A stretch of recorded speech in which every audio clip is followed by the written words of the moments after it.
Beautiful Phoenix, Arizona, as the sun is setting in Surprise of the northwest suburbs.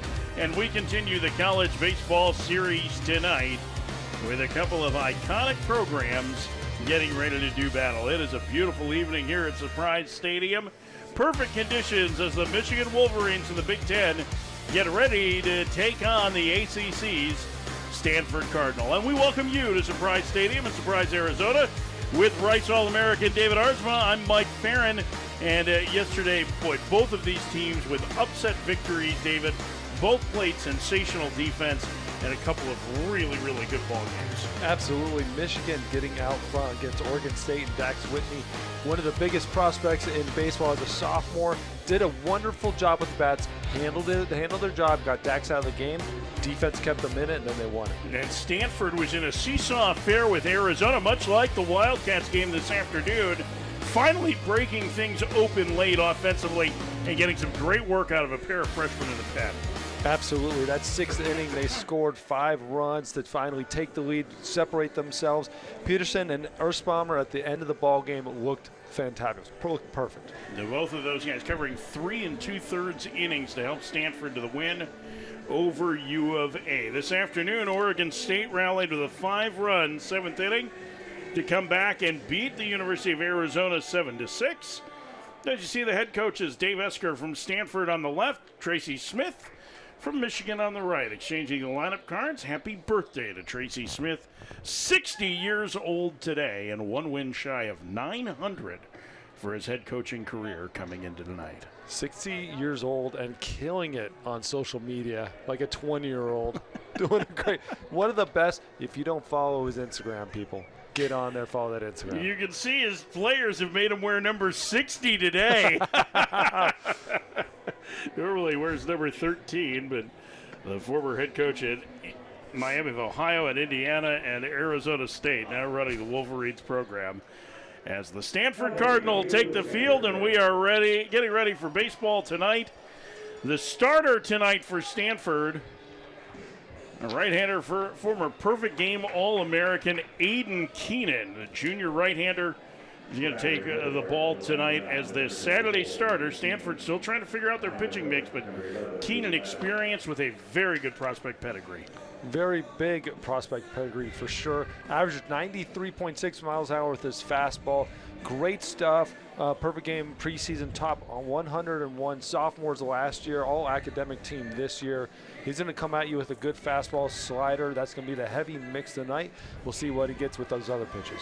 Keenan was a key reliever and saved 5 games a year ago, but now moving into the rotation for Stanford as they got a solid performance out of Nick Dugan last night. Dugan was battling his command a little bit, but kept his team in the game and managed to get into the 4th inning. As you see, Luke Lavin, who homered last night for Stanford, and behind him, Braden Jeffries. And this Michigan lineup last night, Evan Hager in the 7th spot. He was the big star, knocking in 4. Game-tying 2-run single, go-ahead 2-run base hit for him in his Michigan debut. See the lineup, a little different than last night, as we are just about ready for baseball this evening. Temperatures cooling down a little bit. There's no breeze, and that's how the Stanford defense looks. Exactly the same as last night. Both these teams played excellent defense yesterday, as we mentioned. Tatum Marsh in right field is an absolutely great defender. Marsh and Sell, both of those guys had wonderful games.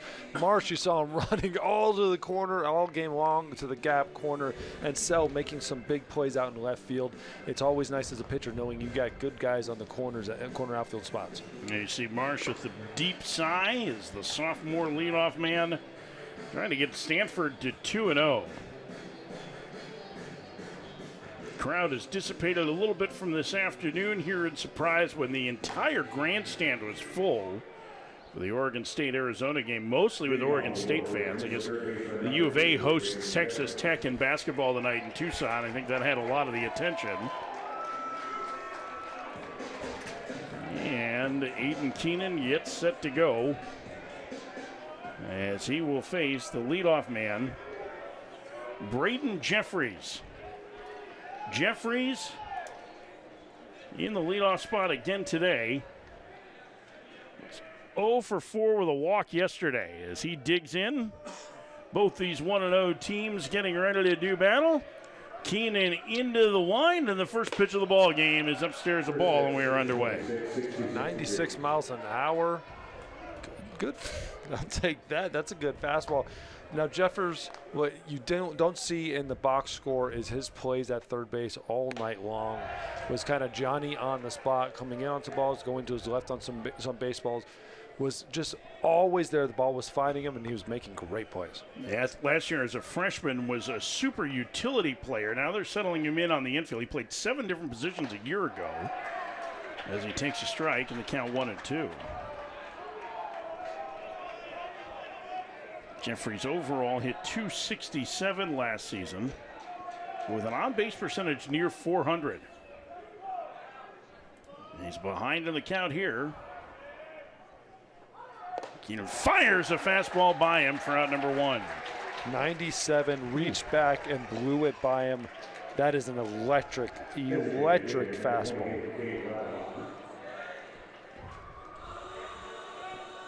1 out. Cade Lanahoff, he moves into the 2 spot today. Lanahoff, the designated hitter. 3 hits yesterday in the win over Oregon State. And the first pitch to the DH. On the ground to second. And Nati will throw him out. 2 up, 2 down. And that'll bring up Brendan Stressler. See, boy, that one really got into his kitchen. 96. 96 is no joke. A couple quick outs. Again, Stanford had a good game yesterday, right? Wonderful game, but now you're seeing them jump out right out of the gate. This is what you want out of a team that wins their first game. You want a pitcher get on the mound, pumping strikes. Stressler takes strike 1. Keenan back to work. And the pitch. Stressler behind 0-2. Stressler transfer from St. Louis, homered yesterday. A dozen home runs for the Billikens last year. Tell you what, Keenan likes that fastball. Well, he hasn't needed to really show anything else to this point. That one misses, and the count 1-2 to Stressler.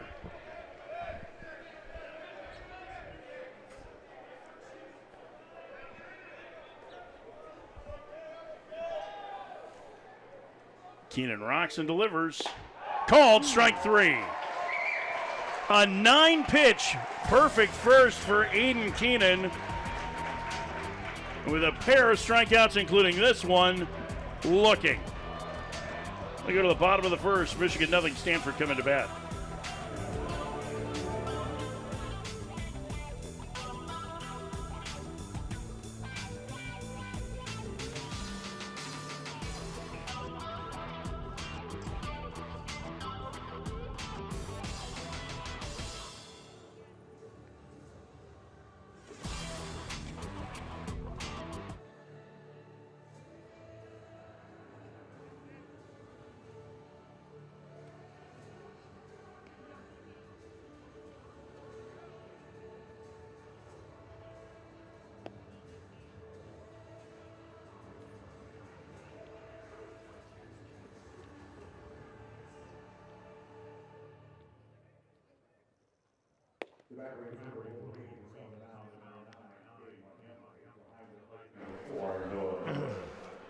Your attention, please. Kelly Ann O'Hara.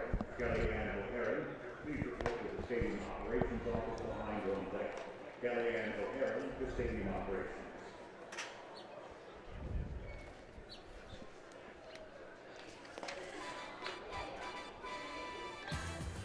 Beautiful Scottsdale, Arizona shown there, just about 40 miles from where we're located in Surprise, Arizona. And Cade Montgomery is going to make the start for Michigan. Bit of a surprise. We thought Kurt Barr was going to get the ball in the Saturday roll, but instead it's Montgomery, the transfer from Utah Tech, who has a big fastball. Big fastball. Spent a couple years at Utah Tech. Last year in 2025, he pitched 10 games, 4-2 record, struck out 48 batters in 57 innings, so does have some strikeout stuff. Getting the Game 2 start is a big deal for Cade, who's coming here from Michigan for his first year. Guy that they really targeted in the portal, and he will face this talented Stanford lineup, starting with Tatum Marsh. Rintaro Sasaki, the all-time prep home run leader in Japan, had a big night yesterday with a homer and a double as well. Get a look at the starting 9 for Stanford. And Tatum Marsh was 1 for 5 last night. He will lead things off. The right-handed hitting sophomore right fielder takes a fastball outside for ball 1. Marsh turned in a terrific freshman season a year ago. He was an on-base machine for Stanford. First at the bottom of the lineup and then at the top after the midway point. Count evens at 1-1.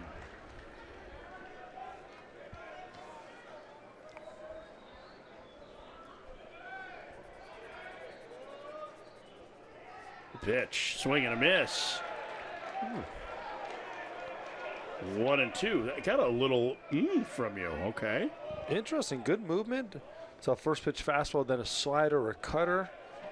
Then you came right back. Good. Fouled away. Moving the ball, good action. Sometimes there's fastballs like we just saw at 97 miles an hour, and then there's fastballs at 90.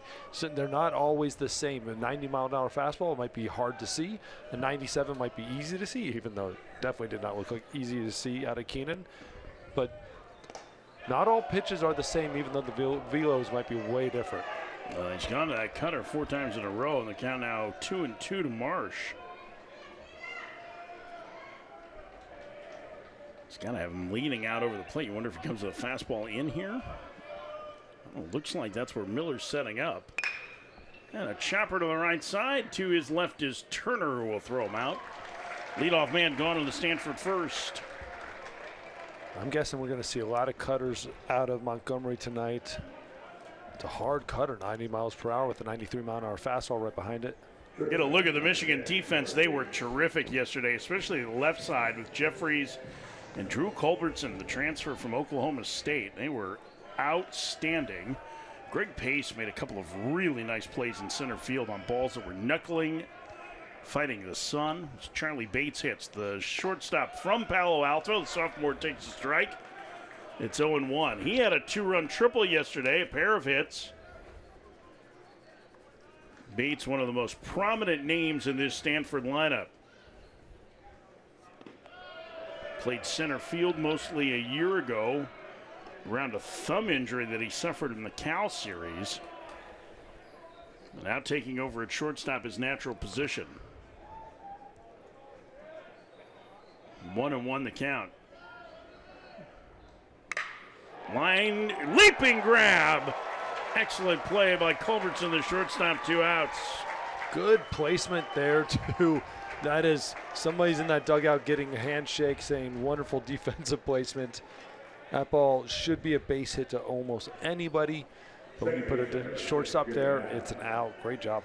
The ball was absolutely smashed. 2 outs, nobody on. Jimmy Nadai hits.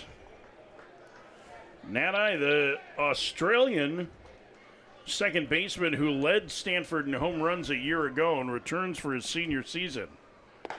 First pitch strike on the outside corner. It's 0-1. Nadai really the leader of this Stanford team. Dave Esker leaning on his senior to help keep everything in order. Breaking ball to dirt, 1-1. He is an incredibly supportive teammate. And those accolades should go along with the fact that he has legitimate power. You have to love when a hitter believes in themselves, bets on themselves, comes back for a senior year. As a team, for Stanford, as teammates and as a coach, you have to love when the player wants to do that. Some hit a home run at Doug Kingsmore Stadium in Clemson last year that I believe landed in Charleston. Swing and a miss. He's down on strikes, and Cade Montgomery's first inning as a Michigan Wolverine is perfect. We've played one.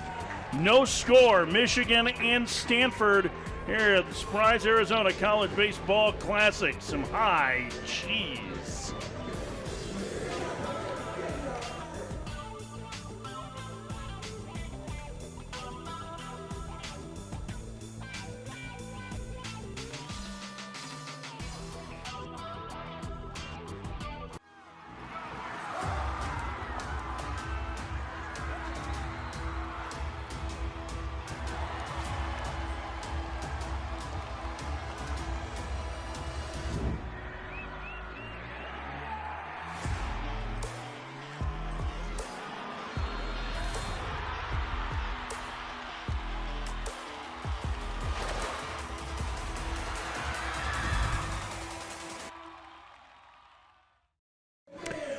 Both of these teams won their games yesterday. The big story for Michigan was they played an outstanding game defensively.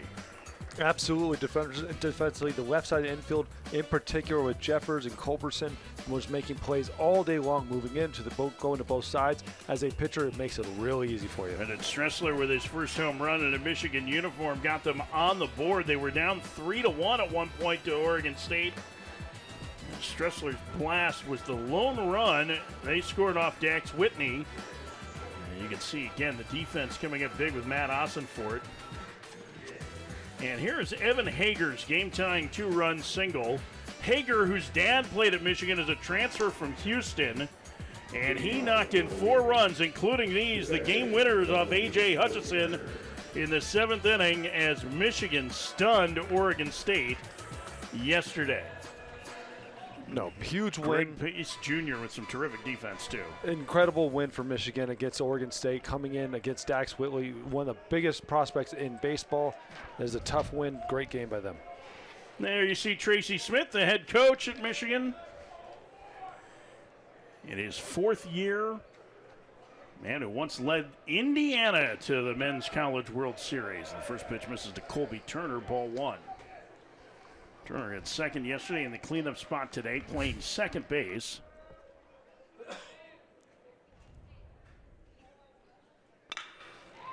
Chopper to short. Bates gives ground and will fire across in time to get Turner one out. Good job by Bates. That bounce kind of in between. Could have run in on the ball, but you know what? Knowing himself, knowing his arm, and knowing the runner, stepped back and made the play.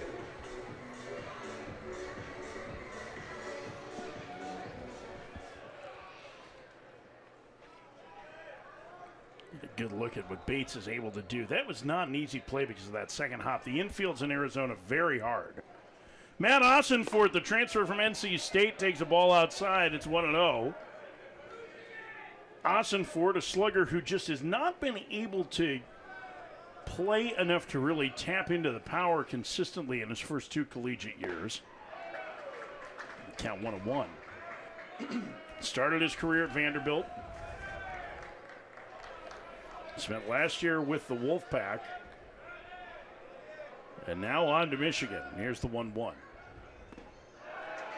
1-2. Michigan looking for power at first base. Last year they lost Colin Priest in the portal at Clemson. So now a year later they're able to get a power hitting first baseman. And Ossenfort hits a 2-hopper to first. Rintaro races to the bag for out number 2. Already seeing some good defense tonight. Both of these teams played wonderful defense yesterday. I'm expecting nothing less. We're seeing just, again, it's not the hardest play by Sasaki, but you know what? Being able to move in, being able to make your pitcher get away from that ball and take it yourself is a big deal. 2 outs for Noah Miller, the redshirt sophomore. He has started both games so far behind the plate. First pitch to the right-handed hitter, strike, 0-1. Miller is going to start basically any game on a Friday evening or that'll happen on a Saturday afternoon, it would seem, as that one misses low, the count 1-1. Or may come in and play those. That's because the other catcher for Michigan is Ellie Kligman. He is the only Orthodox Jewish baseball player in the country, and so from sundown Friday to sundown Saturday, he cannot play. It's a really interesting tandem and a very cool story. Kligman, the son of a very prominent baseball agent, Mark Kligman. And so Miller will see a good chunk of the time, the redshirt sophomore, but they love the defense that Kligman brings as well. And he is available today, the 2-1. Fouled at the plate, 2-2.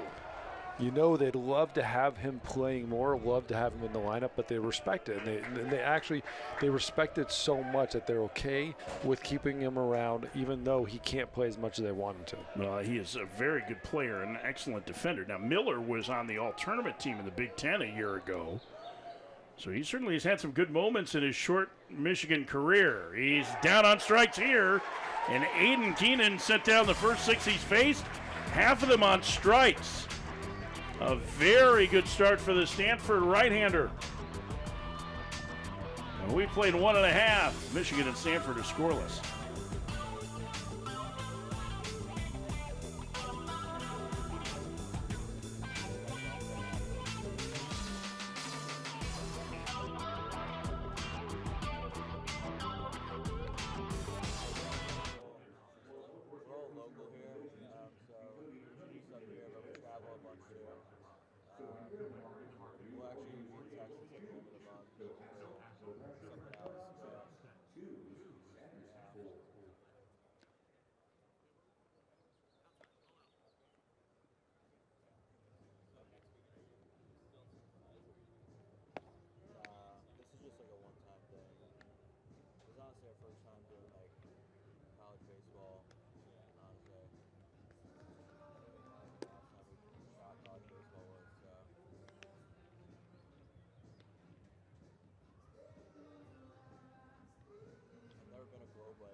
As you can see, it is a great night here in Surprise, Arizona. A terrific one for baseball. Our 4th game.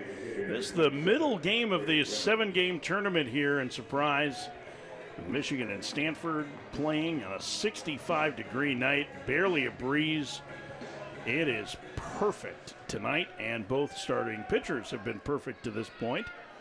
Through 1.5 as Brady Reynolds digs in to lead things off for Stanford, the left-handed hitting designated hitter, facing the righty Cade Montgomery. First pitch to Reynolds, down low, 1-0. This Stanford offense is largely led by underclassmen. Reynolds, Jimmy Nadai, Ethan Hott. Really the key guys as that one lined into left field, a base hit for Reynolds. A big turn at first, the first hit of the ball game, leads off the second. But for the most part, their talent as sophomores, and they're very excited about the freshman class. I'm curious what your impression was of Stanford's offense with the first look yesterday. You know, I liked it. Obviously, it took a little bit for the offense to get going. They were scoring a little bit more runs late. Every time they scored, Arizona kind of scored right behind them, so you're kind of caught off by both offenses. But I liked it a lot. What I like these guys in the middle, you see Reynolds, you see all the power he can have. Sasaki was all over, pulling a home run down the line with another double. You have to love Nadai. You know, Nadai is just the man in the middle of that lineup, sets everything. But when you have young players like they do, you know you're always reloading. You're not having to rebuild. You're always having a lineup that is reloading as you're able to keep playing. And the freshman played wonderful. Rintaro Sasaki, the sophomore, takes a strike in the count 1-1. As David mentioned, he homered yesterday and doubled. He is the most prominent Japanese amateur to play college ball. There have been a couple of others on the West Coast.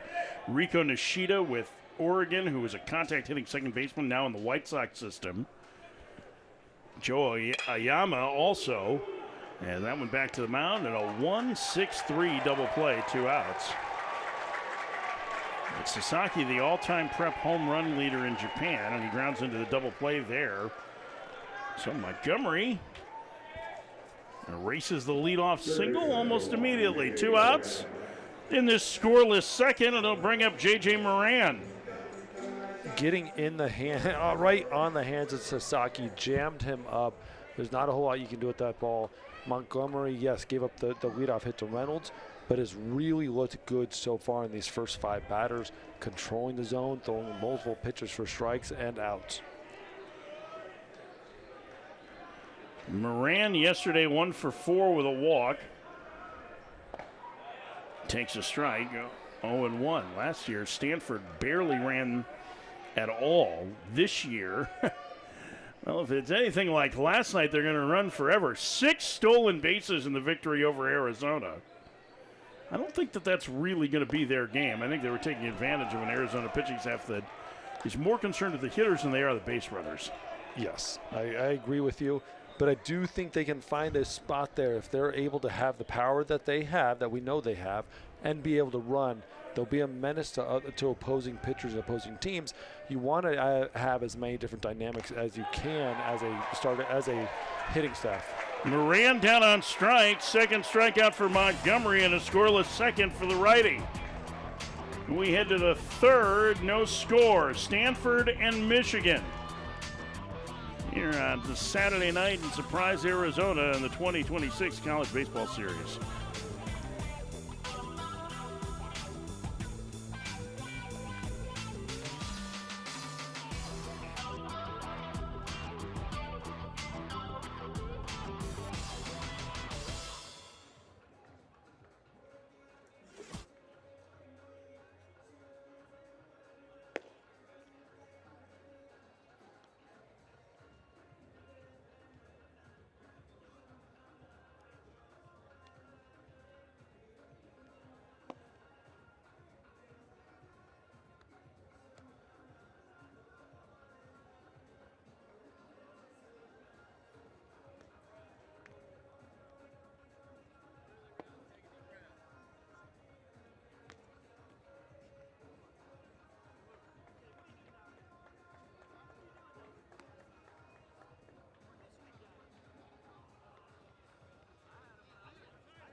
Leading off the Wolverines, right fielder 0, Evan Hager.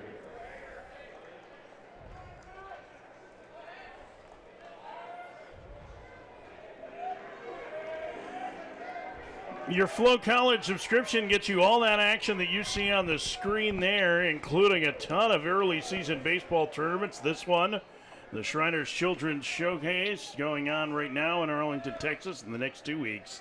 The Amagi Bank College Classic, with 6 teams in each of those 3 tournaments. Here, Michigan and Stanford are scoreless. Evan Hager swings and misses. It's 0-1. Bottom of the lineup due for Michigan. Hager, Greg Pace, and Drew Culbertson. Big debut yesterday for Hager.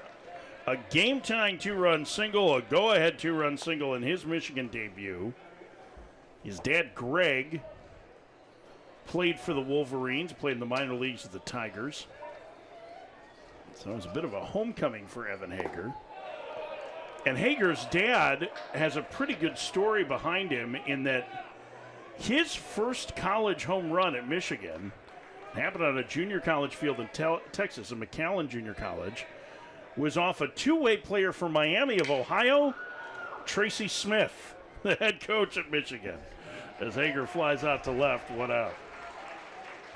Tracy was telling us that story about being in the room and they started talking. And he's like, I remember playing Michigan about the same time. And Hager was like, yeah, I hit my first home run at McAllen off of Miami, Ohio. And Tracy, who was an infielder in Pro Bowl, went, I pitched that game, and they figured out that Hager's dad, Greg, had hit his first career collegiate homer off Tracy Smith. Is that one as a dad where you keep mentioning it, or do you completely let that go? Because you don't want to wear out your son's head coach, but at the same time, you also got to let him know, hey, I got you. Every time you see him, you just like, I got you. My guess is, I don't know. I mean, you would know more than I would in this regard. Not that you ever gave up any home runs, No. but my guess is that you probably remember it more than the hitters do. Oh yes. Yeah, and that's kind of I take that like offensively, like I take it to heart that I didn't matter that much to most hitters. But yes, Strike. It's 2-1. and that's the problem when you see a hitter and got you, and you have to look them in the eye and be like, yeah, you got me. But the flip side of it is, if you punch them out, especially multiple times, that's the first thing they think of. Good, they should. We're actually our baseball practice the other night. Matt Holliday's youngest son was practicing with us, and so Joaquin Soria is also one of our coaches on our baseball team. First thing I did is had to send out a little text to all the coaches with my stats versus Matt Holliday and Joaquin's stat versus Matt Holliday. Yeah, 1 for 7 with I think 3 punch outs, but who's counting? Great pace, draws a walk. He has great speed. Here's Drew Culbertson, first base runner for Michigan tonight. Culbertson, the transfer from Oklahoma State, where Matt Holliday's brother Josh is the head coach. They are Stillwater royalty, the Hollidays. Yes, they are. I don't think that they ever have to pay for ranch dressing at Eskimo Joe's.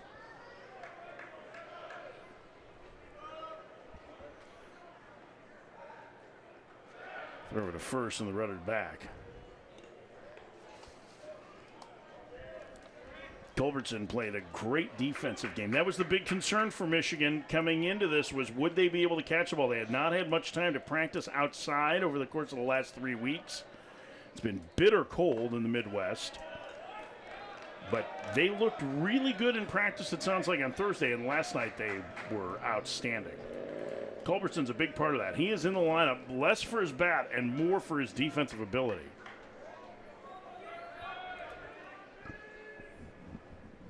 The 1-0 lands a breaking ball strike, and the count 1-1. And when I went to Oklahoma State on a recruiting visit, Tom Holliday, Matt's dad, was the head coach. Tom Holliday is the analyst on a lot of the ESPN Plus broadcasts for Oklahoma State, on their digital broadcasts. He's a great pitching coach. He was at NC State for a long time. And yeah, Tom Holliday, Matt has an uncle that's a longtime pro scout as well. The Hollidays are great Stillwater family. And both Matt and Josh were excellent option quarterbacks in high school. At Stillwater High. Yep. I would not want to see Matt Holliday running down that field, having to tackle him. Matt was working as a volunteer assistant for Josh for a while, and the runner goes, pitches outside, and no throw for Lavin, an easy stolen base for Pace. But Matt would take those giant biceps. Matt Holliday has some of the biggest forearms you've ever seen, an enormous biceps, and he was wearing a jersey as he paced the good jump that was probably one size too small. It was a medium, and he would have his clipboard and rest his arms on the dugout rail in the most intimidating fashion. Culbertson swings and misses. That's out number 2. And he was the most intimidating guy, and Robin Ventura was their first base coach at that point. So, well, I remember too going for my visit and seeing John Farrell was the pitching coach. Yep. Like it was a staff. Oklahoma State was. I wanted to be a Cowboy so bad. Gary Ward was the guy who built the program at Oklahoma State. 2 outs, man at second. Top of the third, no score. Michigan looking for their first hit, trying to dent the scoreboard. Here's Jeffries. Struck out swinging his first trip. Takes high, 1-0. It's 4 strikeouts for Aiden Keenan so far.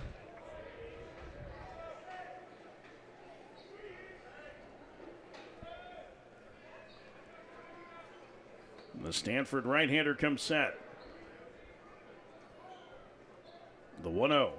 That one inside, the count 2-0. Good take by Jeffers, being a good leadoff hitter. Some close pitches. Keenan has some wonderful stuff tonight. Not the easiest take, but being a leadoff hitter, that's sometimes you just have to get up there and see pitches. The 2-0. 3-0.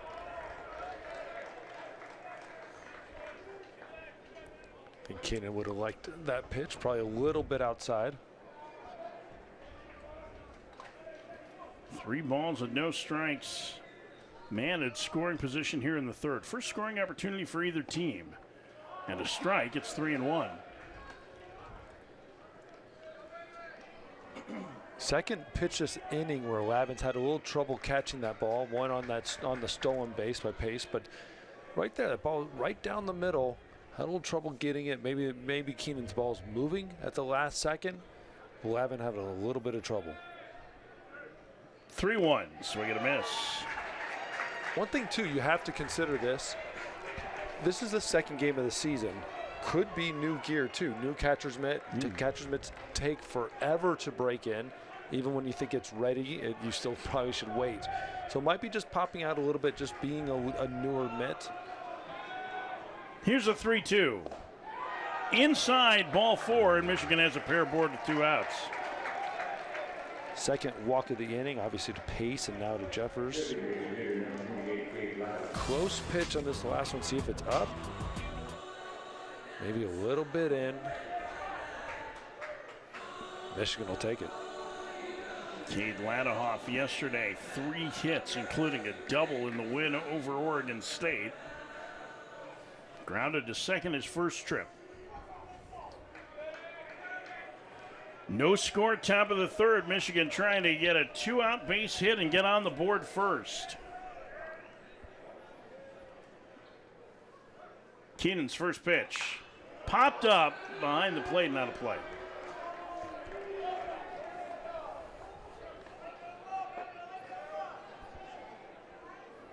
It's always entertaining to look at statistics, 5 plate appearances into the season, see that Cade Ladahoff's hitting .600 on the year. Just keep that up. Just continue your pace. Lined up the alley in left center field. He will keep up that pace. That'll go all the way to the wall and score a pair. Ladahoff around second. He's digging for third. He's in there with a sliding triple. It's 2-0 Michigan in the third. He just wanted to get his pants dirty. That should have been a stand-up triple. Great job of hitting. Keenan's been wonderful through this entire beginning of the game, and he drove that ball into left field, left center field. 2-run triple. Now Michigan's on top.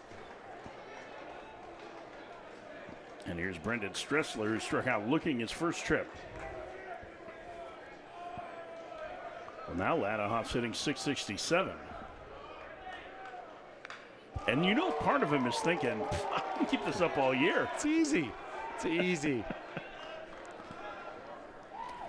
All I have to do is get 2 hits in every 3 trips to the plate, and I'll be just fine. Can't believe I wasn't doing this before.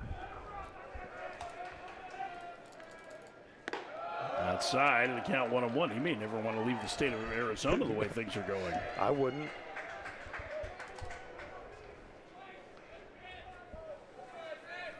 My guess is when they get home in a couple weeks to play Western Michigan, the weather probably won't be quite as nice.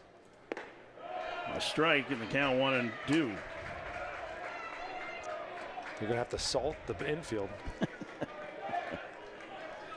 Though they are expecting it to warm up this week. It's just be in the 50s, so. 1-2 the count to Stressler. 2-0 Michigan. Ladahoff at third. Fouled away off to the left and out of play.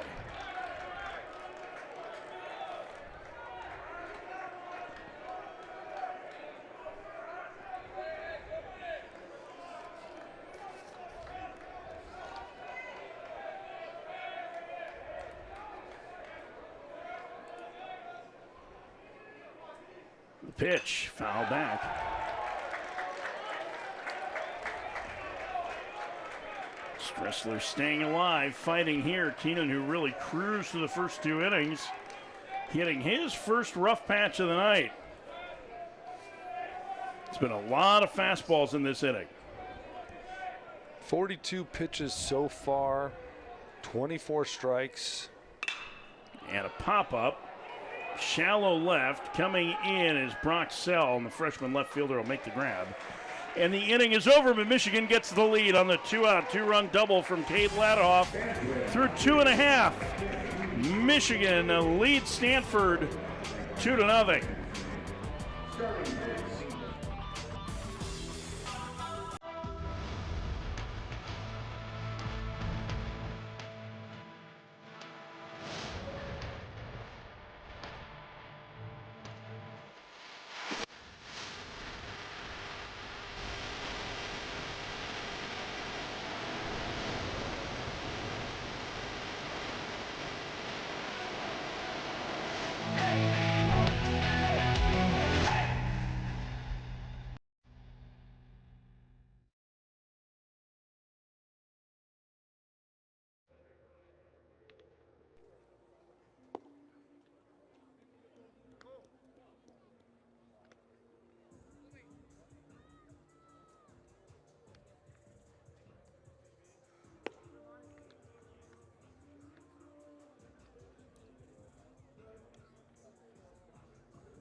2026 College Baseball Series continues from Surprise, Arizona.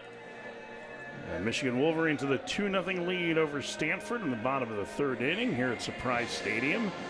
This is the spring training home of the Kansas City Royals and the Texas Rangers. It also will be the home this year to the Big 12 College Baseball Tournament.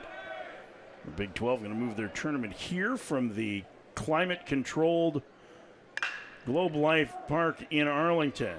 Grounded to short, and Culbertson fires the first to get Lavin. Leadoff man gone in the 3rd. It will probably be a little toastier here than it was in Arlington for those games, but this is a good environment for it. Great environment for it. You know people love baseball here, but then come out to it. And at this point, though, with Culbertson and this Michigan infield, I'm assuming any ball hit is an out. They have been really good so far. Here's Ethan Hott, the senior from Phoenix, squares the bunt, takes high, ball 1. Trying to do something to disrupt Montgomery's rhythm. He gave up a hit to start the 2nd, but then got a double play. 5'11" righty's been in control so far. Hott takes low, it's 2-0.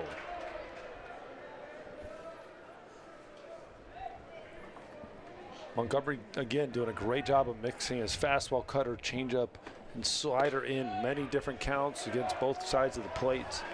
It's back in the count. It's 2-1.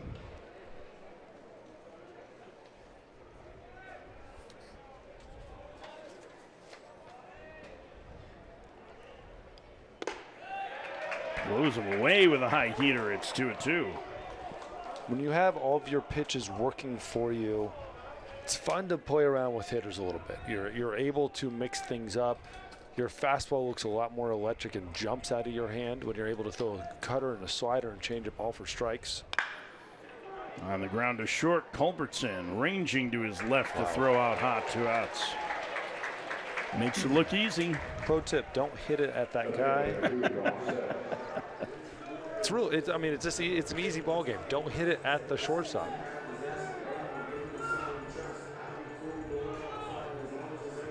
Two up, 2 down in the Stanford 3rd for Brock Sell, the freshman who had an impressive debut last night. 1 for 4 with a walk. Really good at bats. A couple of great defensive plays in the outfield as he takes ball 1.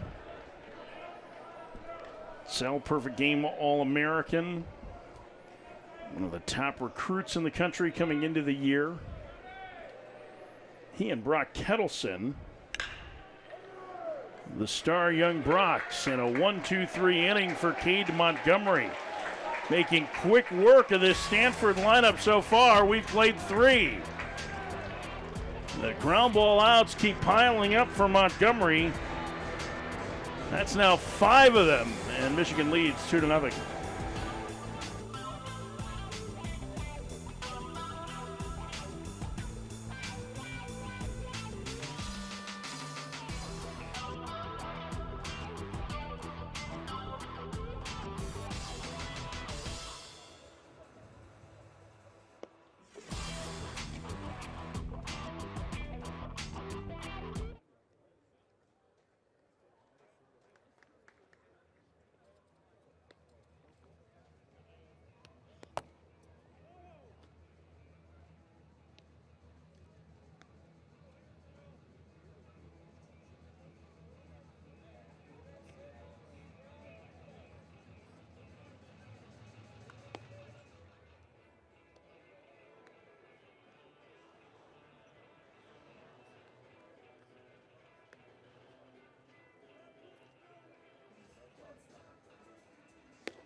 Leading off the Wolverines, second baseman, number 14, Colby Turner.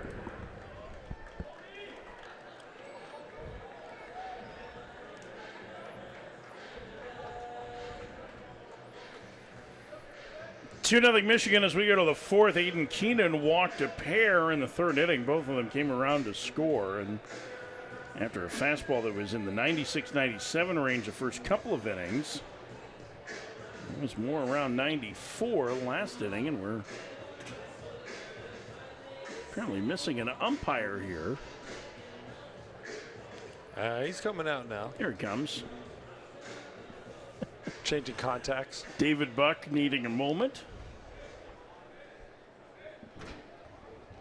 I wonder if somebody was in there ahead of him. He had to wait. Colby Turner to lead things off. And just picture him knocking on the right. Let's go. I got a game to call. Go. It's fine if you want to do it for the second base ump, but come on. First pitch to Turner, foul back. So it was. Aiden Keenan making the start for Stanford. We talked about him before, a former perfect game All-American. As he faces the San Diego native Turner. Keenan, very highly touted recruit. He was a guy that in 2020 was throwing 85 miles an hour. He's now rocking it through the left side, a leadoff single for Turner.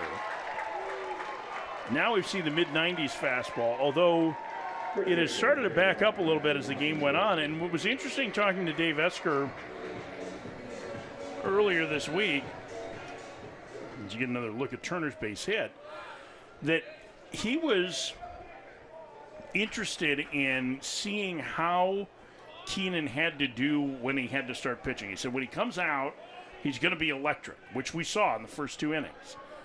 Then the adrenaline starts to wear off. And again, he's been a reliever, or was last year. And so now, how do you manage it? And his point was when you start getting to 80 to 100 pitches. Well, right now he's having to manage it a little bit. That was his 50th pitch of the night. So interesting is something we need to track with Keenan is how he starts to make adjustments. Fouled away by Ossenford. It's 1-1. And it's not like he's been getting into a ton of trouble getting hit. He had 2 walks. He had to walk to Pace, or walk to Jeffers, and then Ladenhoff had that triple. But he got 2 outs before he gave up the triple. So and it's not like he's been getting hit around and getting just crushed or anything like that. He got into trouble on himself. He built himself into this trouble. Obviously, we just had the base hit there by Turner. But Keenan is the only one that got himself into trouble. Just the walks himself. And that's what you have to be able to maintain be able to handle, because you're going to give up a double or triple. It's a base hit. It's going to happen. Control the walks. If you can control those walks. He's got a potential double play ball here. Nadai loses the handle on it, and they just get Ossenford at first, 1 out. Heads up play by Nadai to stay with it and get the out at first, but that could have been 2. Could have been 2. Taylor made double play. Hard hit ball, hopping straight to Nadai's chest. Lost it on the transfer as he turned to go to second base. Still got the out. So, hey, you made the best of a tough situation. You're not going to see many of those errors by Nadai, even though it's not an error, I guess, the out. But could have been a double play. But bringing it back to Keenan, like you said, want to see how he pitches 80 through 100. But right now, I want to see how he pitches 50 through 65. First pitch to Miller is hammered to right center field. On the run and making the catch is the speedy Hot for number 2. And tagging and going to third is Turner. Nice play by Ethan Hott. He can cover some ground. We've been seeing the outfield from both of these teams making wonderful plays, covering a lot of ground. This ball off the bat looked like it might fall in there just from the positioning standpoint. He was able to track it down. And you know what, you're also seeing, too, you got to give some credit to Michigan, playing station-to-station baseball, getting across, even though you're taking advantage of a mess up by Nadai. But again, you take advantage of what you're given. Yeah, go ahead. Here's Hager. First pitch. Squares the bunt, tried to drag it, and bunts a foul. One thing I'd say on that play by Turner, generally on a ball like that, you want your base runner halfway, right? That 90 feet between 1 out and 2, between second and third, usually doesn't matter. I mean, we saw it matter earlier today on a wild pitch, but it's very rare when that happens. And so I almost wonder if there'll be a discussion with Turner about, hey, listen, go halfway on that one. It doesn't matter if you get to third. If it falls in and you don't score, that's a bigger problem. I completely agree with you. I think a lot of times when you're looking at that and saying, yes, halfway and then adjust from there. But I don't want to say that ball off the bat looked like it was going to fall, yes. Mm-hmm. But there was a point about in the middle there where it looked like he probably had a beat on it. At that, I like the idea of you getting back there, tagging up, taking the third base. Now, if we're looking at Hager gets that bunt down, that's a run. You know, like, so it's college baseball. If this is pros, no problem. You go halfway, stay at second base.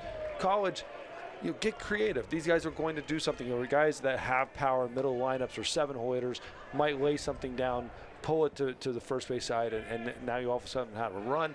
Plus, college pitchers are a lot more wild than pro pitchers generally. That's a good point. 1-2 to Hager, the pitch. Takes down low, and the count 2-2 to the redshirt sophomore outfielder. I'm going to say this, though. I don't like pulling the ball on a bunt to this part of the infield for Stanford. Sasaki, while he is a much bigger guy, bigger first baseman, one of the bigger guys we have this entire tournament, he can move. On the ground to first, under the glove of a diving Sasaki for a base hit. Turner comes in to score on the single from Hager. It's 3-0 Michigan in the fourth.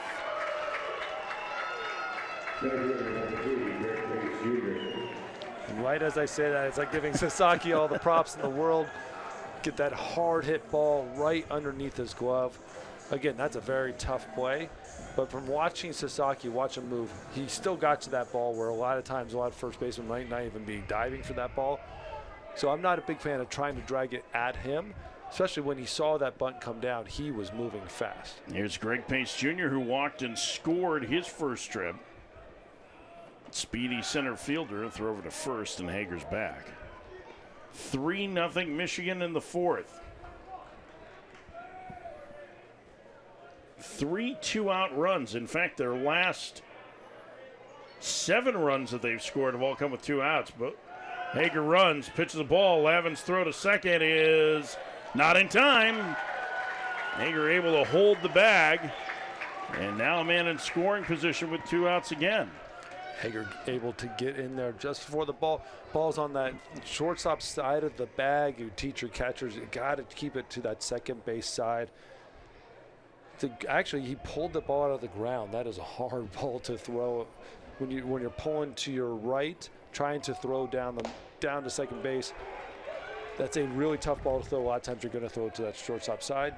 Nadai did a good job of trying to even get it on the bag. And as we teach second basemen now with replay, keep that tag on him. Don't swipe. Keep the tag on the runner. Maybe he'll pop off. 1-1 the count to Pace. In the dirt, it gets through the wickets on Lavin, and heading to third is Hager, who makes an aggressive turn.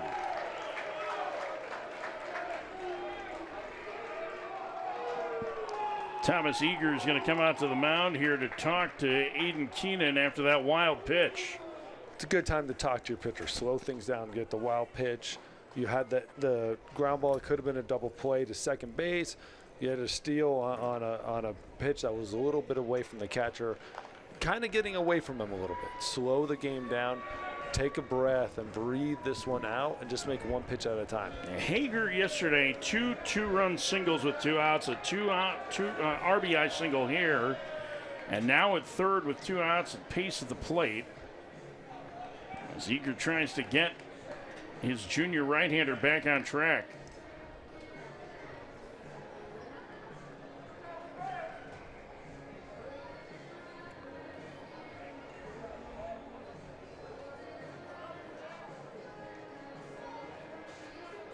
Conference on the mound is over. I wish I recorded all of the pitchers' meetings. All the times that the pitching coach came out, you would hear the most random things. Half the time you're talking about a situation, the other half they're just talking random stuff. You know they're just trying to distract you, trying to relax you. Here's the 2-1. Outside, 3-1.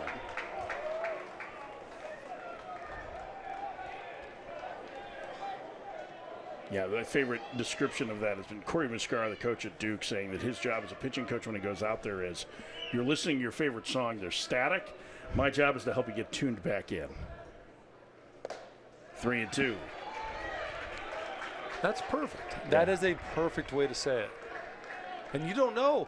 Every pitcher's different. You don't know what you have to say. Every situation's different. Sometimes I need to hear exactly what I'm doing, exactly what's going wrong. And then sometimes I just need to hear something random.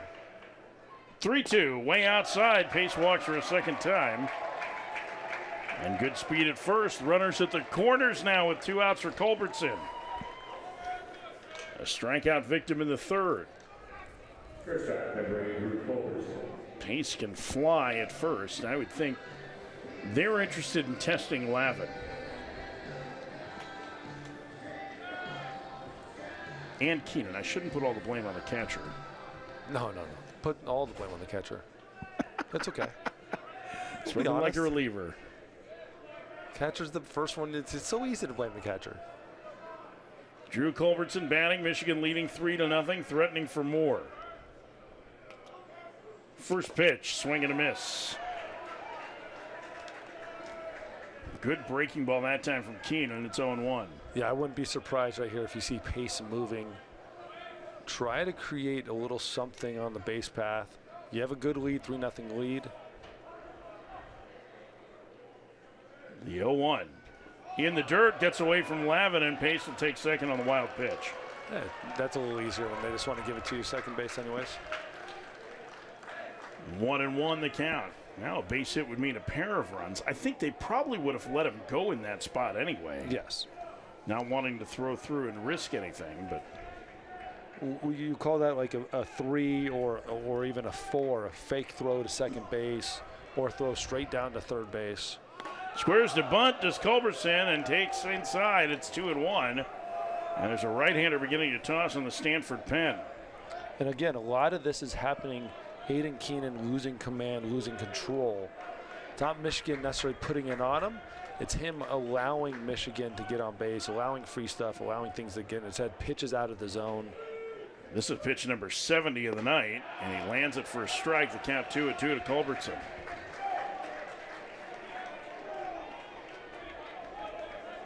The number 9 hitter with a chance to bust this open for Michigan early. They lead 3-0. Runners get their lead at second and third. The pitch. 3-2. Definitely overthrowing on that. Trying to get the strikeout, trying to push. And when you see pitchers do that, it's a count where they're normally throwing good strikes or close pitches. Really high fastballs tend to be overthrown. trying so hard to get a strikeout. Foul back. He made a mistake with that curveball, and Culbertson just missed. Maybe up just a little more than he wanted, but it was a hanger.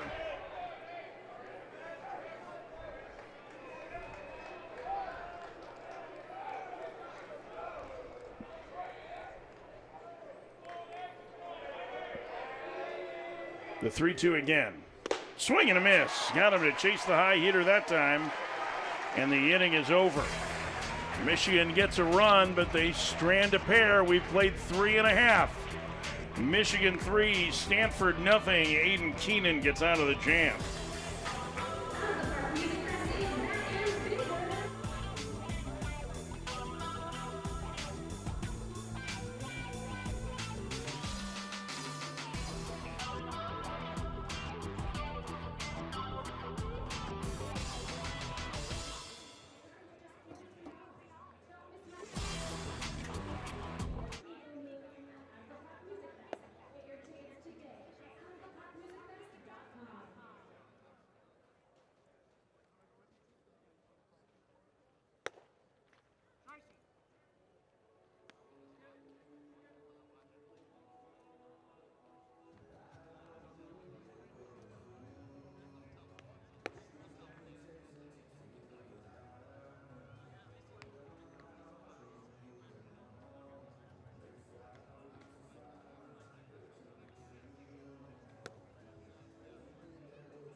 Bottom of the fourth inning, 3-0 Michigan. The umpires had a long conversation amongst themselves at home plate, and then two of them went over to address Tracy Smith, the Michigan coach. And he seemed irritated. I don't know if it was something that was coming from the Michigan bench that they were concerned with, but Michigan was warned in the game against Oregon State yesterday as Tatum Marsh fouls at first base side, and it'll get out of play. We think for excessive celebration, but it did not look like Tracy Smith was all that happy that they were coming over, and he looked to give them the dismissive hand like, I'll handle this, but not happy. I think he challenged them to a fist fight. No, it's his birthday. He's going to be very kind. 0-1 low. Definitely something going on. He was not happy with what the umpires were saying. With the third base umpire was pointing in their dugout.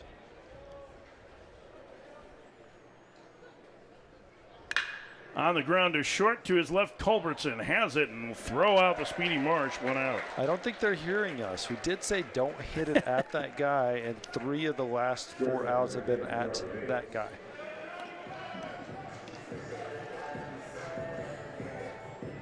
It is funny when we were talking about to coach about your defense and how much question he said, you know what, it wasn't a question of the talent, it was a question of not getting ground balls on grass and on dirt and seeing what it's like. It's a different speed. Ball comes off the bat a lot differently when you're live in games, under lights, and you just don't know what you have. They have been nothing but almost perfect as a defense. I don't think he'd want you to say that. He's worried about you putting the jinx on them now. But well, I'd never say this if I was on Michigan. That's right. In that bullpen, they don't say any of this stuff. I think that's the first changeup we've seen from Montgomery. Boy, this guy really knows how to pitch. 2-year starter at Utah Tech. He was a guy that Michigan was very excited to get out of the portal. And that one, hot shot to third, and Jeffries will throw him out. More good defense, 2 outs. That's now 7 ground ball outs Second baseman number 6, Jimmy Nana. of the 11 that he's recorded.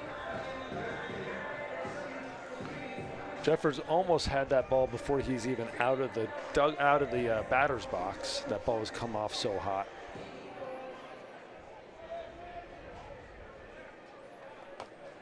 Montgomery had a 60% ground ball rate last year at Utah Tech.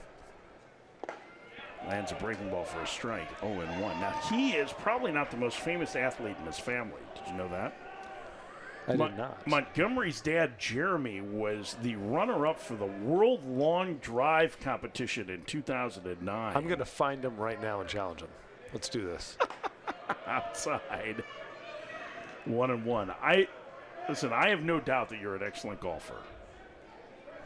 I have no doubt that he is going to smoke you. I competed long drive. Did you really? I won a tournament. What was your total at? I hit 390.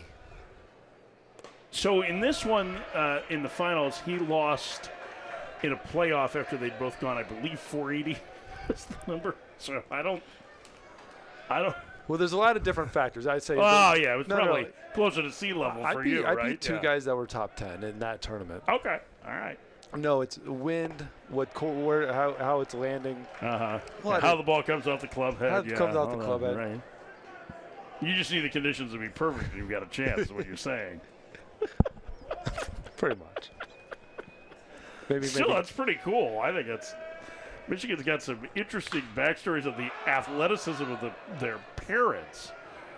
It's amazing. We talked about it with Colby Turner, their second baseman, the other day, that his dad and uncle are in the Pro Surfing Hall of Fame. He's like the least athletic person in the family. D1 baseball player. 2-2 the count. Well, I do like the idea of him winter surfing on Lake Michigan. Fouled away again. That would be a cool photo shoot. Get him on the lake. I'm sorry. I think you misspoke. I think you meant it's a cold photo shoot. How good of a surfer do you think you are? Just your standard waking up in the morning. You're a baseball player, but when you have that in your family, you just get out there like it's just nothing. I guarantee you he's a good surfer. He just probably is a better baseball player than surfer. He's got a sister who's like the top, or one of the top U.S. amateur surfers. Yeah, it runs in the family, so it's... Is surfing a D1 sport? I don't know that it is. That's a good question. The 3-2. Nadi to the left side. From the hole, Culbertson. Perfect to first. In a 1-2-3 inning. Again for Montgomery. 6 straight ground ball outs for the right-hander. We've played 4. Michigan leads Stanford 3-0.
Tracy Smith has his team with a 3-0 lead as we head to the fourth season as the head coach of the Michigan Wolverines. The birthday boy turning 60 today, wearing a number 60 jersey. It's so funny.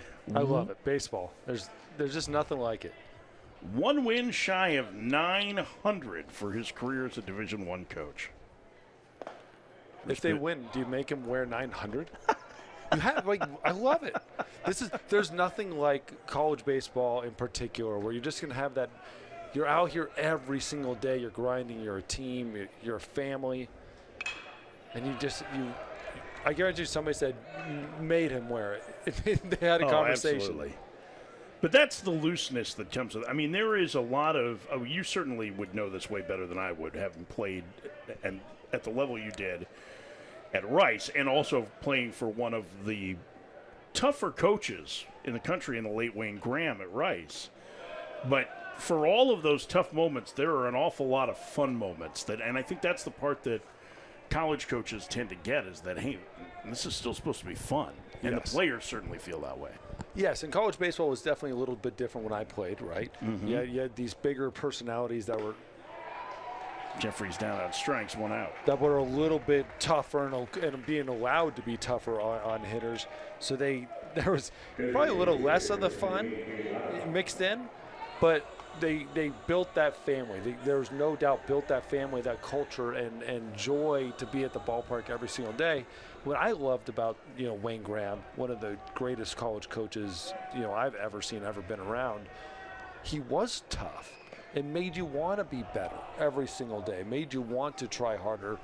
He treated you like a son, but with high expectations of you. And when you're not going out there and playing with the same level of expectations that he has for you, he's going to let you know that. But that's not about performance, it's about effort. And that's what great coaches do. They're hard on you when your effort isn't there, and they understand when you struggle, when you're doing bad, or you're just having a bad day. They get it. But it's about the effort. It's about going out, what's the next play? You throw a ball, what's the next pitch? You don't live and die on one pitch or one result. Ladohoff had a 2-run triple that gave Michigan the lead in the third. He's ahead 2-1. Now, as you see Trevor Moore beginning to get loose, actually looks like he's about ready in the Stanford pen. The 2-1, way outside, 3-1 to Ladohoff. Now, Tracy Smith has become a social media sensation. He's on Twitter, he's on Instagram, he's on TikTok. How do you think the OG Wayne Graham would have handled social media? There's no chance he would have ever. Zero social media. And we would probably have had a meeting once a week about somebody else's social media posts. I could imagine trying to get Wayne Graham to do a TikTok dance. Outside, ball 4, Ladohoff, a 1-out walk. Oh, God. He might have done it. You know what he would have done? After he won the College World Series, he would have done one. Done one and then made us erase it. You don't think if somebody had said to him, this would be a great recruiting tool, that he would have seen the value in it? Don't know.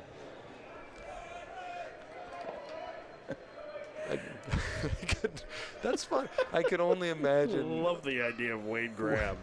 Salty old Wayne Graham getting on TikTok. Lip-syncing Fleetwood Mac. First pitch is outside to Brendan Stressler. It's 1-0. Stressler 0 for 2 today. He flied to left his last trip. Michigan with a 3-0 lead in the 5th. Ladohoff, a good lead. Not going. The pitch misses outside. It's 2-0.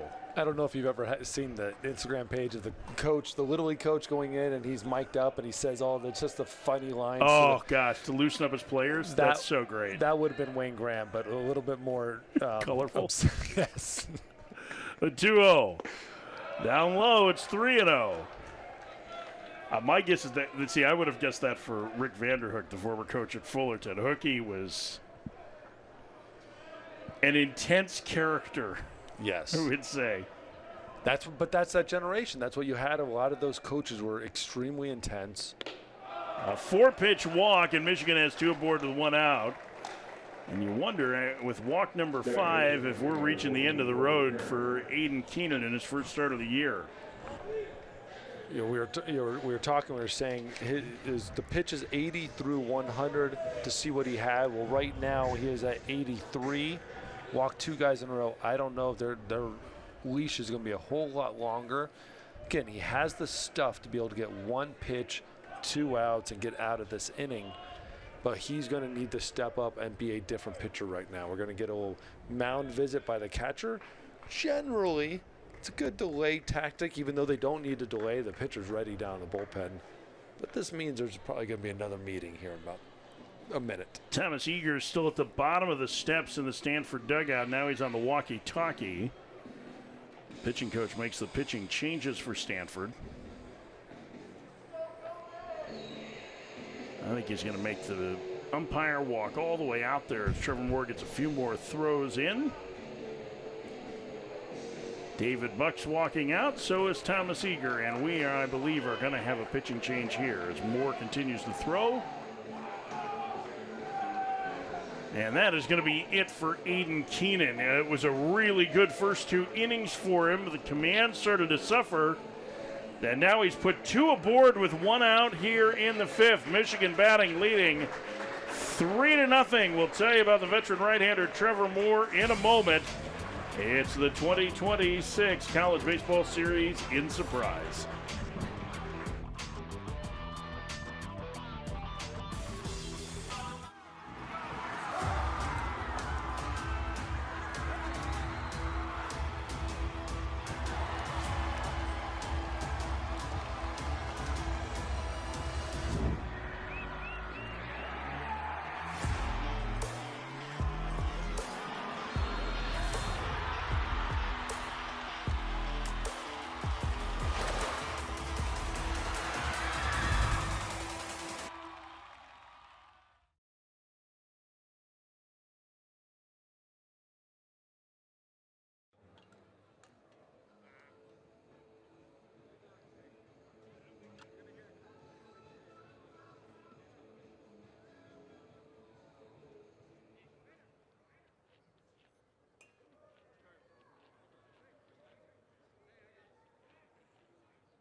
'53rd career appearance at Stanford for Trevor Moore, the senior right-hander from Golden, Colorado, takes over. He inherits a first and second 1-out jam with Stanford trailing 3-0. Last year, 16 appearances for the Cardinal, 28 appearances in 23-24. That is career high. From Mullen High School, Centennial League. That was our rival at Cherry Creek High School. Stopper of the Year award watch list last year. The top 100 relievers in all college baseball as well. He struggled at times last year. The first pitch fouled back by Colby Turner.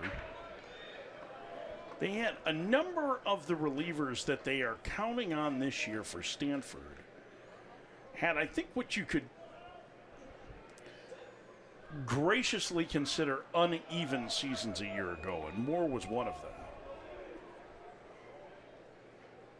And this is part of why Stanford is so uncertain about what their pitching is going to look like. They have a lot of players with experience, but a number of them who really struggled over the course of the last couple of seasons. Keenan, he had 37 innings last year, 5.50 ERA. Ty Uber, another key guy, 35 innings, a 5.14 ERA. Sam Garwal's ERA was over 8 in his first year coming over from Northwestern. Torin O'Hara, an ERA over 7. Cassius Thomas's ERA was 10, although he might have some of the best stuff in the bullpen. And so you go through that and you start to understand that while they have guys that were counted on for a lot of innings, these are now juniors and seniors, most of them seniors, who just have not gotten the results yet. In the air to shallow right, coming in Marsh, and make the catch for out number 2, and the runners will hold. And so big first out for Moore. And here's Matt Ossenfort. 3-0 Michigan in the 5th. Big first out indeed. You're coming into a tough situation, running the first and second with 1 out. Get that first pop up. You got ahead of the count 0-2, and then getting the pop out to right field is huge. Huge as your confidence. I know you struggled last year, more struggled, and didn't have the type of year he wanted to have, just like you were talking about with a lot of those other Stanford relievers. That first out is a massive out. Now you get to relax. You're comfortable. You're more in tune with the game, and you have to get that third out. Ossenfort hitless tonight, 2 ground outs to the right side against Keenan. First pitch is a strike. It's 0-1. Still looking for his first hit of the year.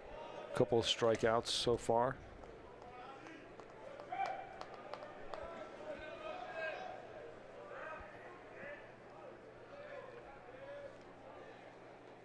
The 0-1. Takes a strike. It's 0-2. Good start for Moore so far. A lot of strikes, pumping the zone. This is a spot. You're throwing an 0-2 pitch. It has to be out of the zone. Get a swing and miss. Lined into left center field, a base hit. A run will come home to score as the throw is cut off. It's 4-0 Michigan. Another 2-out base hit for the Wolverines. That will kill you as a pitcher, as a defense, as a coach. 0-2, and it lays it right in the middle. You have to fight. There's no choice on that pitch. It cannot be a ball that the batter can get out for a strong base hit. Yes, mistakes happen. But 0-2, make that mistake down. Make that mistake above the zone. You can't have a line drive over shortstop with 0-2 count. Lanahoff scores. Stressler stopped at second.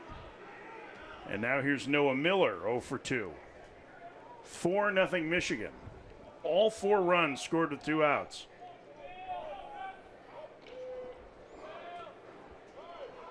Moore set. First pitch. Miller takes a strike. It's 0-1.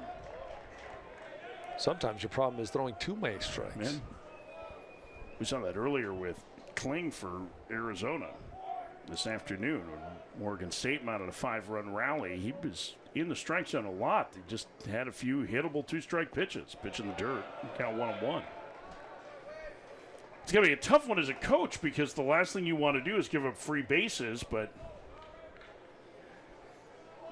the difference between control and command, right? Control is throwing strikes and command is putting it where you want to. Missed high with that breaking ball. It's 2-1. Sometimes throwing strikes is just as important as having strikeout stuff. Strikeout stuff is hard to command. It's hard to throw right where you want it all the time. But you need a combination of both. You can't just throw pump in the zone or you will get hurt. You also can't be throwing strikeout stuff every single pitch or you'll never throw enough strikes to matter. I think what you find, and you coached in player development, right? The strike zone you have early in the count, you have more of the strike zone to work with, really. Just off the plate and the count is full. And I realize that sounds counterintuitive, but it's like your guys aren't necessarily, they're looking to get into a good hitter's count so you can steal a strike with more of it, whereas they're getting a little bit more fine-tuned on places the deeper it goes in the count, even if they're behind in it. 3-2, the runners will be on the move with 2 outs. 4-0 Michigan in the dirt, and the bases are loaded. Miller walks, and that'll bring up Hager. Evan Hager already with 3 2-out RBI base hits. In the first 2 games of the season, he's got a chance to add another big one here. You know, as the evaluator in running a pitching side for a major league team, you have to evaluate strike throwing, right? You have to evaluate that command, and so you have to come up with your metrics that you believe in, that you trust, make a difference.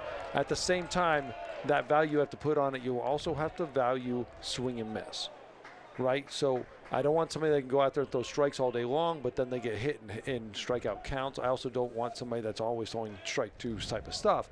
So you have to be able to find that mixture of value, and so that's when the hardest part of player development is teaching both. In the air to center, coming in and making the grab is hot, and the inning is over. Michigan gets a run, but they leave them loaded.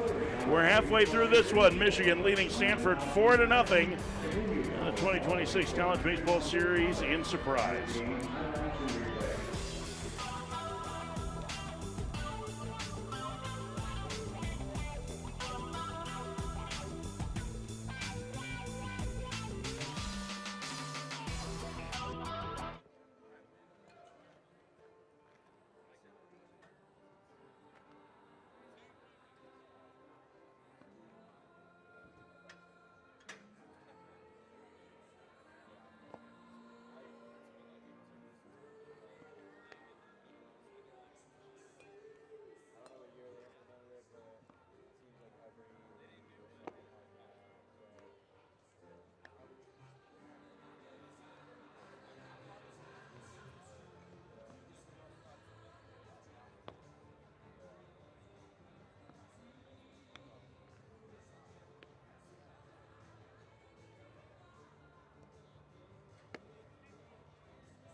Dave Esker, the former All-American shortstop at Stanford, coaching at his alma mater in his 9th season. He just gathered his players in the dugout. Probably unhappy with the way they're controlling their at-bats on both sides, I would guess. Without a doubt. Can't too many walks, half a dozen walks for Stanford pitching after they walked 1 last night, and a lot of quick at-bats against Cade Montgomery, the starter for Michigan. He has thrown 43 pitches through the first 4 innings. And Brady Reynolds predictably takes a strike. It's 0-1. 43 pitches, 29 strikes, 4 innings pitched, 2 strikeouts, 1 hit, and the best number of all, no walks. Reynolds has that hit, a single to start the second. He was erased on a double play. It's 1-1. It didn't seem like it was an animated pep talk. We could not see Esker, but judging from the reactions on the face, it was probably more like a, hey, boys, let's remember what we're doing. Focus a little bit. Lock it in and just remember every at-bat at a time. That's a lot of the times those conversations are remember your at-bats, because you can't really talk to the pitchers. The pitchers already know. Like, you already talked to that pitcher. He has plenty of people in his ear. A lot of times it's the hitters you're talking to them about, controlling the at-bat, professional at-bats, going out there, making a pitcher work. When the pitcher is 40-some pitches in the 4th inning, through 4 innings, you have to get him working more. You have to get a pitch count up, where his pitcher was already in mid-80s at this same point. So you have to switch that up somehow, and if you don't, it's going to be a very short night for Stanford. Liner pass to diving Turner into right center field, and Reynolds is 2 for 2. Leadoff single for the DH. And What it'll a bring pep up talk. Rentaro. Yeah, it worked. It works. Rentaro coming to the plate for Reynolds. A good swing. Stayed behind the ball. Reynolds is a good hitter. He's aboard for Sasaki. 1-6-3 double play his last trip. A jam shot right on the hands back to the pitcher. If I'm Montgomery, I'm going right back there again. I'm going on his hands.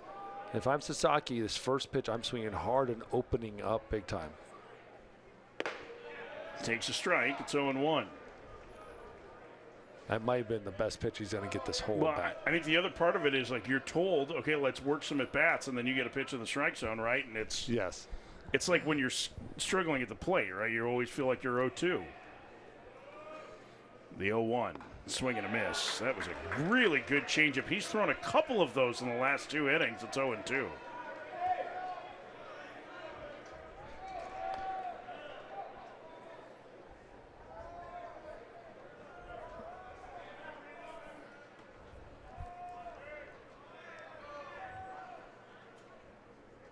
The 0-2.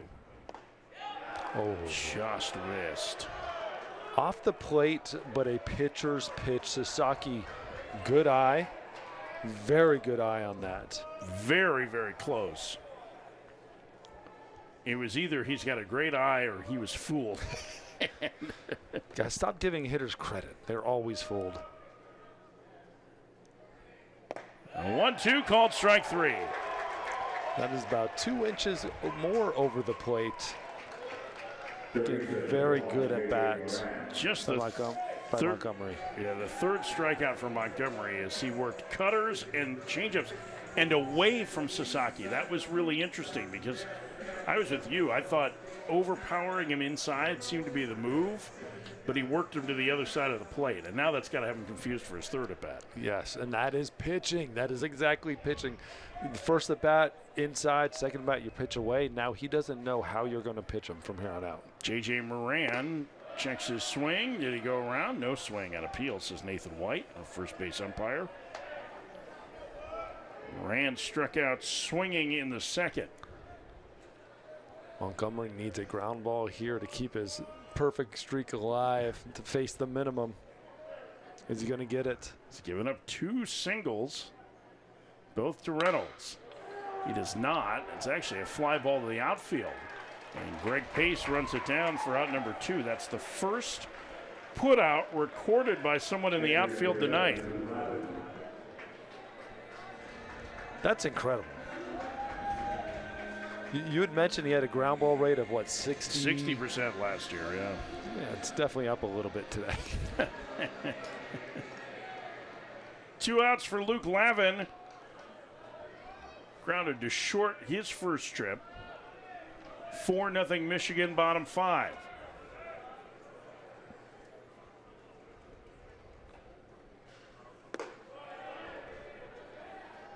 Nice high with a changeup, 1-0.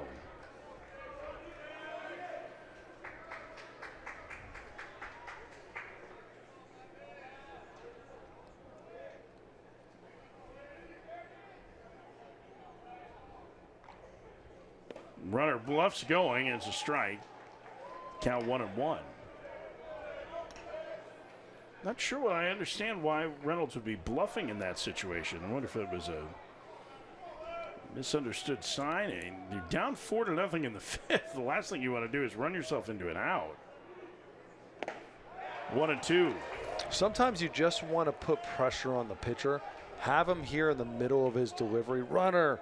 Something that might just throw something off when a pitcher's in such a rhythm. You have to mix things up. You have to cause a little havoc. And when you haven't moved and you're not trying anything, makes it really easy as a pitcher. Bounce to first and under the glove of Ossenfort. Turner will glove it and then throw it away. The runner was colliding with Ossenfort. That's going to be an error on the first baseman, I would think. That's the first real miscue we've seen for Michigan defensively. As Ossenfort dropped a tough pop-up yesterday, but this was a pretty routine play. Routine play, just took that bad bounce. Again, he had no reason charging that ball. He doesn't need to be charging it. Set your feet, be in a good position, let that ball come right to you at first base. When you get that funky bounce, you're trying to catch it right at the bounce, but you're first baseman. You can have your foot on the bag and that ball's basically in your glove. Just overthought it probably a little bit, trying to make too much of a play, and then Turner should not have thrown that ball to trying to get. They were safe at first base. But now it's a chance to capitalize for Stanford, and Hott takes a ball low. It's 1-0. Ethan Hott looking for his first hit of the season. A speedy center fielder with a chance here to give Michigan a taste of their own medicine. They have all 4 runs scoring with 2 outs. A strike, and it's 1-1. I'll tell you what, you can answer a lot of problems by just taking advantage of another team's mistakes. One hit right here, and you feel that momentum. You feel a little shift and a little energy. You can change a lot of things with a hit. 1-2. But Montgomery is doing such a good job of controlling the count that he's got all the Stanford hitters defensive right now. Yes. You can only work a bat so much when the pitcher is just pumping strikes.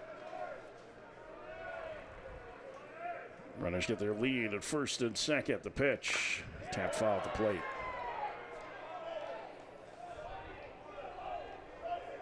Tell you what, if this was Oregon State crowd and that had happened, that Oregon State crowd would have been really loud on that play, wanting an out. Well, they would have thought every pitch that Michigan threw was a ball, too. They've been partisan. On the ground, past Dawson Ford down the right field line, a base hit. Stanford will get on the board. The runner goes to third. And an RBI 2-out single for Ethan Hott makes it a 4-1 game. First hit of the season again for Hott. Right down the line past a diving first baseman. Again, take advantage of another team's errors, another team's mistakes. Should have been out of this inning. And now who cares? Who cares how you get the runs, how you get guys on base? Just score them. Well, now you're one swing away from getting even, and here's Brock Sell, who grounded out his first time. It's been a 20-pitch inning for Montgomery. It's the first time he's really had to work. The error helping to open things up. First pitch to Sell. Misses away, the changeup 1-0. Now, Sell looked like he saw that one really well. Or he was fooled.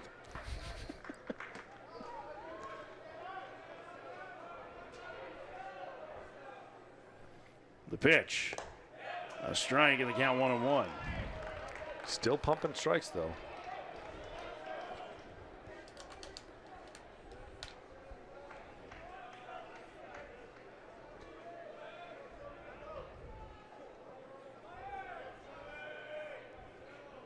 Set. On the ground to second. Turner from shallow right will throw him out, and the inning is over. Stanford gets on the board thanks to the error and a 2-out single from Ethan Hott. We've played 5, Michigan 4, Stanford 1 here in the 2026 College Baseball Series.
Downtown Phoenix at night. You can see the top right of your screen, beautiful Chase Field, home of Major League Baseball's Arizona Diamondbacks. And we have the baseball action for you out here in Surprise in the northwest part of the valley, where the college baseball season gets underway this weekend. Stanford and Michigan, each with a win in the bank, playing tonight. It feels like the 1-0 game at a regional, the way things set up today. Greg Pace Jr.'s walked twice. Michigan has a 4-1 lead as we get ready to start the sixth. Trevor Moore starts the inning for Stanford and misses low, 1-0. So did Arizona get knocked out? I guess they went 2-2 in the regional, huh? It's going to be very difficult for Oregon State to come through the losers bracket, but if they're going to, it'll be because of their pitching. Upstairs, 2-0. These are, largely considered regional-style tournaments, and there is a huge benefit to teams for participating in them. One, it gives you some quality competition. Pace takes a strike, it's 2-1.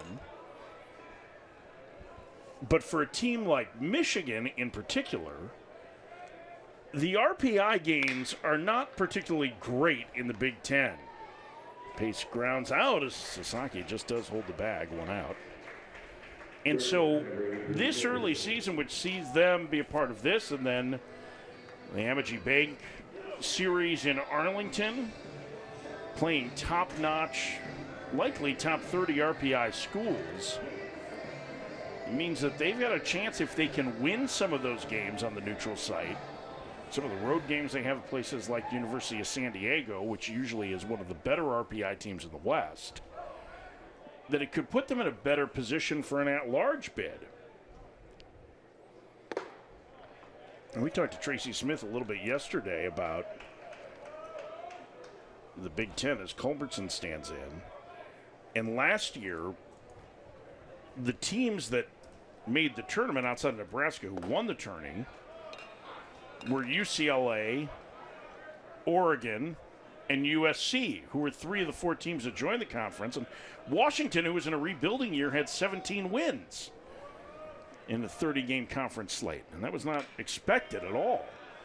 And so we were talking a little bit to Tracy about that and what he thought. And he was like, I love it. I love that the competition is there. It feels like, I don't know if this is a rising tide lifts all ships, right? Is that what it feels like to you in the Big Ten with these quality programs coming in the hopes that you can be a consistent multi-bid league, which has not always been the case for that conference? No, you have to love it, and you want to face better competition. It doesn't matter if you have a winning record, but you're not playing anybody. So, yes, I 100% rising tide lifts all of them. Anybody in that conference can come up. It does hurt, though, a little bit. I think it actually hurts a UCLA, an Oregon, a USC more than it helps some of the other teams. And the fact that they're now playing a good number of games against lesser opponents than a lot of people would look at across the nation. And so I do think it hurts some of those schools. But if you're Michigan, if you're middle of the tier there, if you're Michigan, if you're Penn State, if you're in Iowa, Indiana type of stuff, you want those teams in the conference, and you need them in the conference because there's only going to be 1 or 2, right? A conference champion and a tournament champion that might make the tournament. You need those teams if you're going to want to get better. And with the amount of money that has started to come into the Big Ten and hopefully start at some point trickling down into the baseball teams, you can start bringing in better players, and they will play against you because now they're playing against better competition. Braden Jeffries hits 2 outs. Michigan leads 4-1 in the 6th. And I think that's the hope, right? I think there's 2 things, right? They hope that the league and the schools as a whole commit better to baseball. It is not a money-making proposition for most schools because, especially in the North, because teams like Michigan are going to spend a lot of time on the road. Yes. Because, there were snow mounds on their field this last week, and we just started in the middle of February. But if the league is serious about it, it will raise the level of play. That's what's happened in the SEC. Everybody complains about the Southeastern Conference, but the SEC has invested heavily in baseball. That's why they are where they are. And I will say that the ACC has seen a growing interest in it, or seeming interest from administrators, which has grown that league as well. And now when you look at, there's still a gap in talent between the SEC and the ACC, but it's starting to close. Start looking at the top 40 draft picks from college, or potential draft picks from college, and it's split pretty evenly between the SEC and the ACC. Call it strike, and the count 2-2. And high school kids see that. Yeah. They see it. High school coaches see it. Everybody knows what's out there, and you're following that very, very closely. There was a generation where it was all West Coast, and now it's very SEC and ACC, and that's where it helps, like a school like Stanford being in that ACC and starting to see that competition, starting to get a part of that. And players want to be seen. They want to go where the scouts are going to be, where the best competition is, and it helps schools that are playing against that. Well, and games are televised, right? And so, Yes. like these tournaments, like the ones that Flo College does here and in Arlington, the other early season tournaments, the regular season games, it is a younger audience that streams, and so they're more interested in it. It's been a huge part of the college baseball infrastructure for the last decade. Jeffries towards the middle, going to be a tough play for Nadai, and he won't get him. 2-out infield single for the leadoff man for Michigan. Yeah, Nadai did a great job getting to that ball. Had no throw, so you could see he held up that throw about halfway there and threw it straight into the ground. Ladahoff will bat. He had a 2-run triple earlier, as you see exactly what David was talking about. And one of the best walkout songs there is. But I think the more the games are easily accessible on video, whether it's through a streaming service or on linear television, the more it's going to grow. And I think that's part of what you've seen with the Southeastern Conference, with the ACC. The Big 12 has grown, especially digitally. Big 10 needs to do some catching up, quite frankly. It is not as easy to find their games, or at least the quality ones, on their network, even though they have a network that is available in a lot of different places. And one of the better networks that there is. And the league is run by a former TV executive, Tony Petitti, who also worked for Major League Baseball. So there are some things that the Big Ten could do to help their own cause. And I think they will. I think it's just, nothing moves as fast as we would like it to. Ever. Well, it's just a day and age where, especially in baseball, SEC sets the pace. SEC is going to, everyone is following the SEC, everyone sees what they're doing and then steps up behind them. But now that the Big Ten has some schools that are on the level with any SEC team in baseball, with UCLA, Oregon basically right in there, USC, where these are set, like pace-setting type of teams, they can maneuver themselves a little bit. They have a reason to be showing these games nationally, and not just sit back and let football and basketball control that network.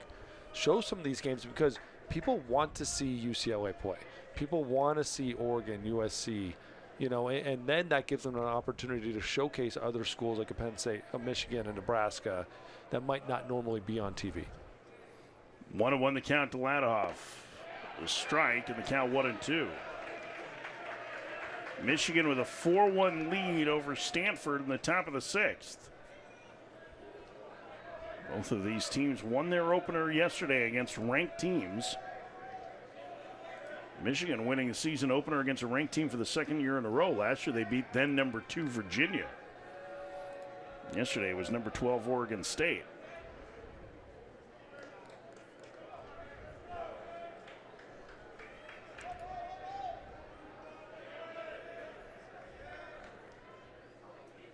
The 1-2 way outside. Overcooked a breaking ball. 2-2 to Ladahoff.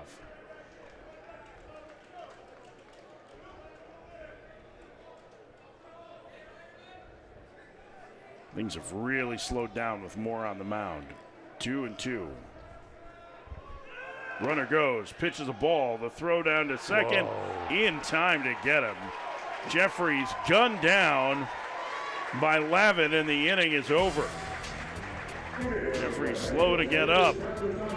Perfect throw from Luke Lavin to end the top of the 6th. It's 4-1 Michigan.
It's weird. Paying attention to where they're going in case there's a dirt ball. 4-1 Michigan, bottom of the 6th inning. Here at Surprise Stadium in Surprise, Arizona, the end of night 2 of this College Baseball Series tournament. Tomorrow afternoon, Oregon State will take on Stanford, and then tomorrow evening, Arizona and Michigan will meet. And then Monday afternoon, as Tatum Marsh grounds to short and Drew Culbertson throws him out to start the 6th. Monday afternoon, we'll have the finale of this as Michigan and Oregon State will meet for a second time. Another ground ball out from Cade Montgomery, who just had a 20-plus pitch inning. That's the only time that he's really been in trouble at all, David. He has been in control. A lot of routine ground balls for the Michigan infielders. A lot of routine ground balls are not having to move a whole lot. Last inning, he did have a couple ground balls that were hard down the line and hard second base. But in general, a lot of nice, easy ground balls for their infielders. That is the 5th ground ball to the shortstop, Culberson. And each of those have been pretty easy plays. Nothing too hard for him. But he is a ground ball machine.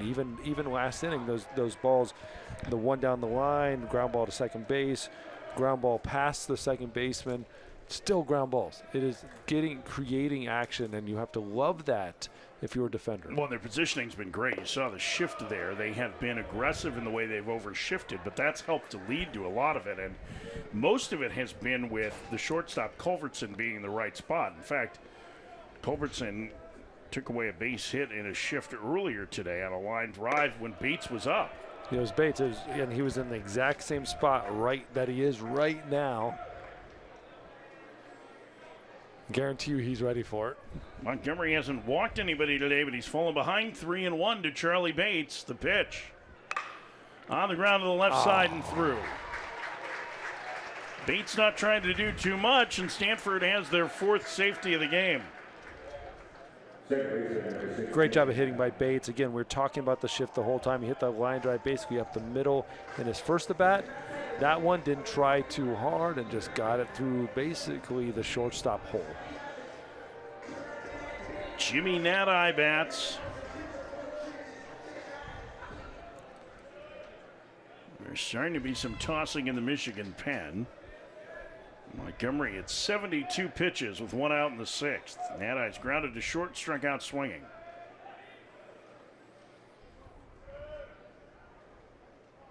First pitch, a strike, it's 0-1. See a lefty beginning to get loose for Michigan.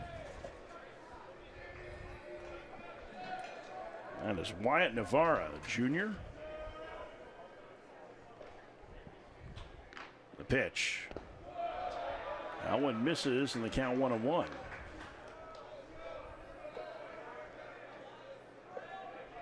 Nadai, as we mentioned, the leader of this team.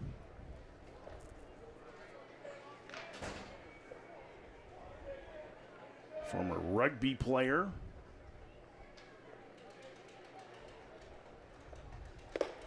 And he takes a high strike. And the count 1-2. Nadai didn't really start playing baseball when he was growing up in Australia. He moved to Atlanta for a while, his family, in 2010, and started playing there. And then Australia is a good baseball playing country, but he was a multi-sport athlete. I went upstairs 2-2. Played rugby, basketball, did track, and also played touch football. Apparently touch football. Is that rugby? No, that would be rugby light. Think. Yes, very light. Touch football is played in Australia. Swing and a miss. Nadai down on strikes, 2 outs.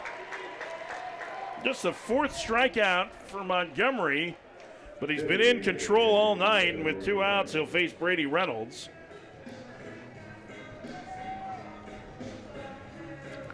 This is the guy you have to be careful with if you're Montgomery. You don't want to let him hurt you. 2 hits tonight already, 2 base hits, 1 to right, 1 to left. You can't let him hurt you, so you have to be careful. You also don't want to get to Sasaki by any means with a couple guys on base and that power. Reynolds is 3 for 3 as he dumps that one into right field. It'll send Bates around to third, and it'll bring Sasaki up with that power as the tying run. Like you said, he's the guy in the lineup you have to be careful with. He's having a night already off of Montgomery, and he put one right in there, and he hammered it to right center. Dave Esker is going to use an offensive timeout, one of the 3 the coaches are allowed. He's not meeting with the base runners, they're meeting with Sasaki. It's interesting. Why wouldn't you pull the base runners here, right? I think this is an approach conversation. I still want, even if it's an approach, I want to pull my base runners in because I want Michigan to have to think. I don't want Tracy Smith to know what I'm doing right now. If I'm Tracy Smith, I'm assuming like they're not even going to talk to the runner on third base. They're not necessarily. They're probably going to talk a little bit to the runner at first base. But I want them to think anything is possible. Well, both the coaches went back there. Steve Rodriguez at third and Ryan Kirby at first. But I wonder if some of that was, hey, they came in a bunch the first time. They went away a bunch. Sit on a pitch and try and drive it here. First pitch. Checks and takes a strike. You can hear the Stanford fans not happy, and neither was Sasaki. That looked high, but it's 0-1. 0-2. Change up that time. Just under the zone. Fastball up and away, change up under the zone. You can almost do anything you want right here. Man, that was a vicious hack by Sasaki. He was looking to turn it loose. The 0-2. Swing and a miss. 94, the best bolt in a couple innings for Montgomery. And Stanford leaves them at the corners. Strikeout number 5 puts away the big man. We head to the 7th. Michigan leading Stanford 4-1.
It's been a great weekend so far at the College Baseball Series in Surprise, Arizona. The Shriners Children's College Showdown going on in Arlington. You can also catch that on Floor College. There's some of what else is available to you on the Floor Sports Networks, including the next 2 weekends. The Amagi Bay College Baseball Series. Those are always great ones, very similar to the Shriners. Get 6 teams there, 3 games a day in the climate-controlled beauty of the ballpark in Arlington, Texas, home of the Texas Rangers, Globe Life. A perfect start to the season. Liam Golden is on, the 6'5" sophomore from Sacramento. Takes over, made half a dozen appearances last year. Had an ERA of 8, but he is going to take over here for Trevor Moore. and try and keep this a 4-1 deficit. Kate Lanahoff had a big 2-run triple to give Michigan the lead in the third bats. He was at the plate when Braden Jeffries was gunned down trying to steal second, end of the sixth, then he gets plugged right between the numbers. Coaches at Michigan having the jump, but he was not happy and threw that bat into the dugout. Wears it in the shoulder and then fires that bat. Oh, there it is. Perfect spot, though, right to the bat boy sitting at the inside of the dugout. And leadoff man aboard for Stressler. First pitch misses, it's 1-0.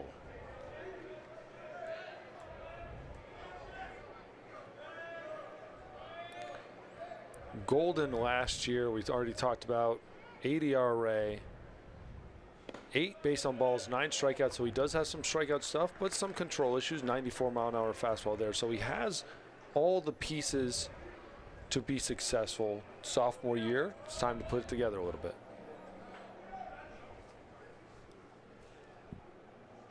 The 2-0, it's 3-0. Stressler ahead in the count. A homer yesterday.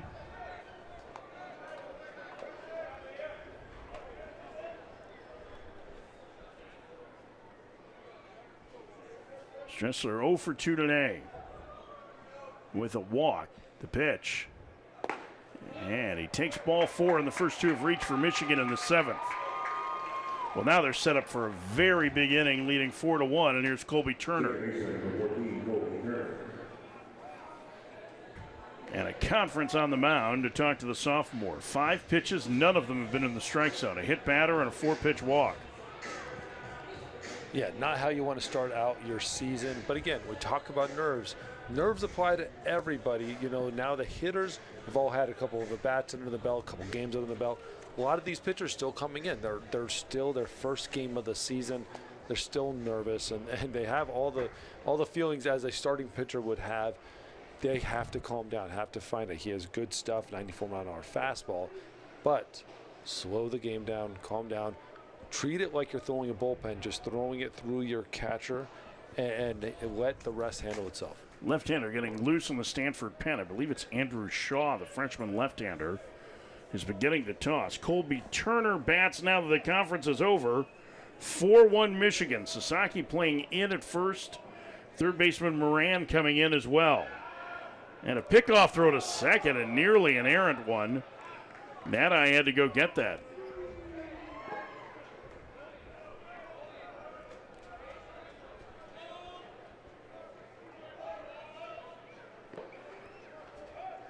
Golden going to have to slow the game down, and Thomas Eager did not like what he saw, I don't think, on that pickoff throw.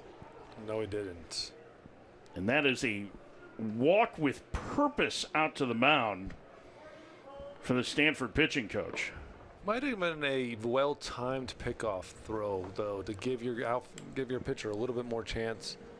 Oh, he is right on him. He is letting him have it a little bit. Shaw is standing in the doorway, and they are going to make a pitching change here. So the pickoff throw ends up chasing Golden, who faces 2 batters. He hits one, and he walks one. And a new pitcher coming into the game for Stanford. Michigan trying to bust things open. They lead 4-1 in the top of the 7th.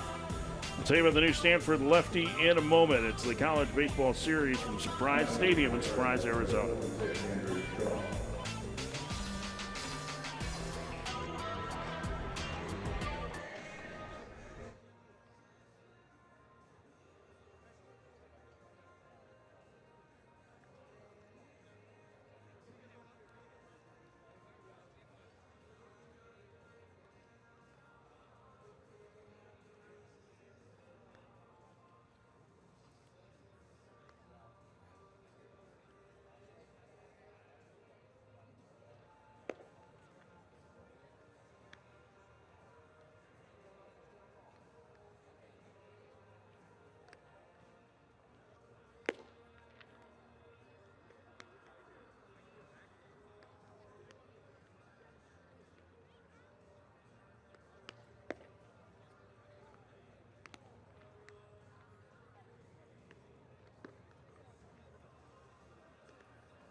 Canton, Georgia's left-hander Andrew Shaw, the freshman, making his collegiate debut tonight. 6'3", 201-pound lefty who punched out 75 hitters in 50 innings as a senior in high school. Inherits a first and second nobody out mess with Michigan leading 4-1. Well, the freshmen were great out of the pen yesterday for Stanford. Can Shaw match what Colt Peterson started? Turner squares the bunt and takes low 1-0.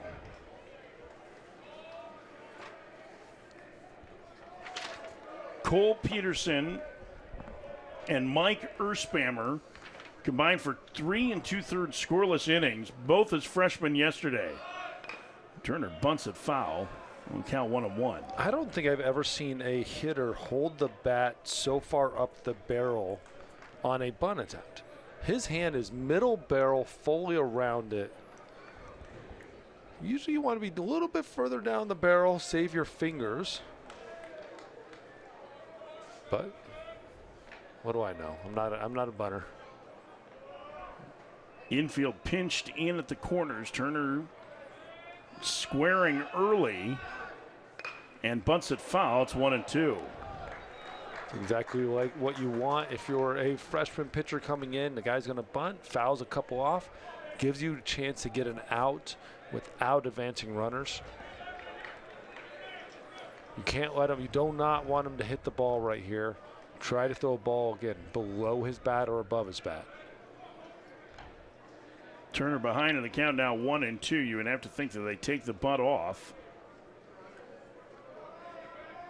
Runners get their lead at first and second. Sasaki's still creeping in. Turner not bunting, and he takes low. Turner did a good job, though. 2 times he moved his hand on the bat while he was in the stretch, and he moved it, so Sasaki saw that, stayed in. You have to trust the hitter a little bit and then react to something else. Sasaki backing up now. The pitch, swing and a miss. Got him on a breaking ball. Ooh. Turner down on strikes for out number 1. Good change of speed, breaking ball. It almost looked like a changeup that slid across the plate. It's obviously a slider, but there was a huge kind of change of speed. And you see his swing. He's reading fastball, and then you see how he kind of slowed everything down. That's what changeups look like, but it was a slider. Yeah, his fastball was 87, 88. That was about 80 miles an hour. 1 out. And Carson Luna, the freshman's going to come off the bench to hit for Ossenfort. Carson Luna, the redshirt freshman, will hit in this spot with the lefty on the mound. 4-1 Michigan, and he hits it on the ground past the diving Bates into center field for a base hit. Ladahoff will score. Luna, a pinch single. It's 5-1 Wolverines. How about that? Pinch hitting the freshman. Ossenfort had a base hit in the 5th, but you're trusting the freshman versus freshman matchup, and he comes through right out of the gate. The first collegiate at bat for the transfer from Texas. And he extends Michigan's lead to 5-1. And here's Noah Miller. 2 in the 3rd, 1 in the 4th, 1 in the 5th, now 1 in the 7th for Michigan. And what they haven't had is the knockout blow yet. But here's Miller. First pitch to the catcher. He takes a strike, it's 0-1.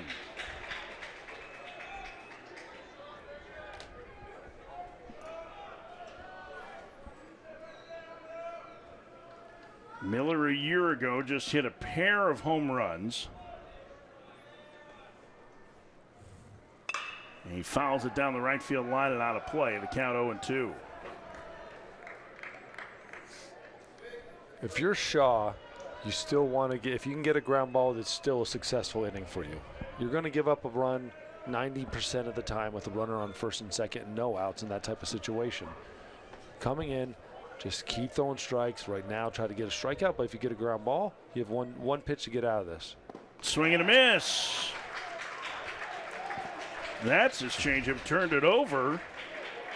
That's out number 2. Pretty good pitch. Good pitch, 77 miles an hour, fading away from Miller and dropped out of the zone at the last of the game. Good pitch. He's throwing a lot of strikes. A pair of strikeouts for the freshman left-hander, and here's Evan Hager. Hager singled home a run in the 4th. He's knocked in 5 runs in 2 games, all with 2 outs. He's 1 for 3 today. Another chance for him to tally a 2-out run. A strike, it's 0-1. Tell you what, the freshmen have been the most composed of anybody out of the Stanford pen the first 2 games. Absolutely. You have to say that without a doubt. These guys, 2 guys at the end of the game last night, and now you're seeing Shaw here. Controlled, under composure, yes, gave up a hit, but making pitches. 1-1.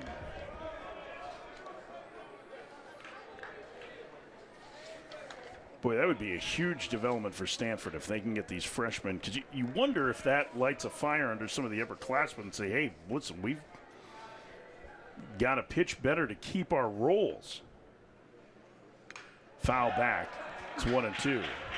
So there, hung a slider, kept that ball a little up and in on Hager. I like doubling up a slider right here. You threw a bad one. He was kind of on it, just a little below it, but on it. Now you come back with the good one. You know what you did on that one to hang it. Now I finish it, especially lefty on lefty. He steps right at the left-handed batter. I throw a slider down away, get the strikeout. Swing and a miss. Or Papa Hager. Don't Hager listen to down me. on strikes. Shaw strikes out the side. He gives up a run, but it's time to stretch, and he's kept Stanford in the game. Heading to the bottom of the 7th. 5-1 Michigan.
Leading on the third baseman, number 1, Pregame.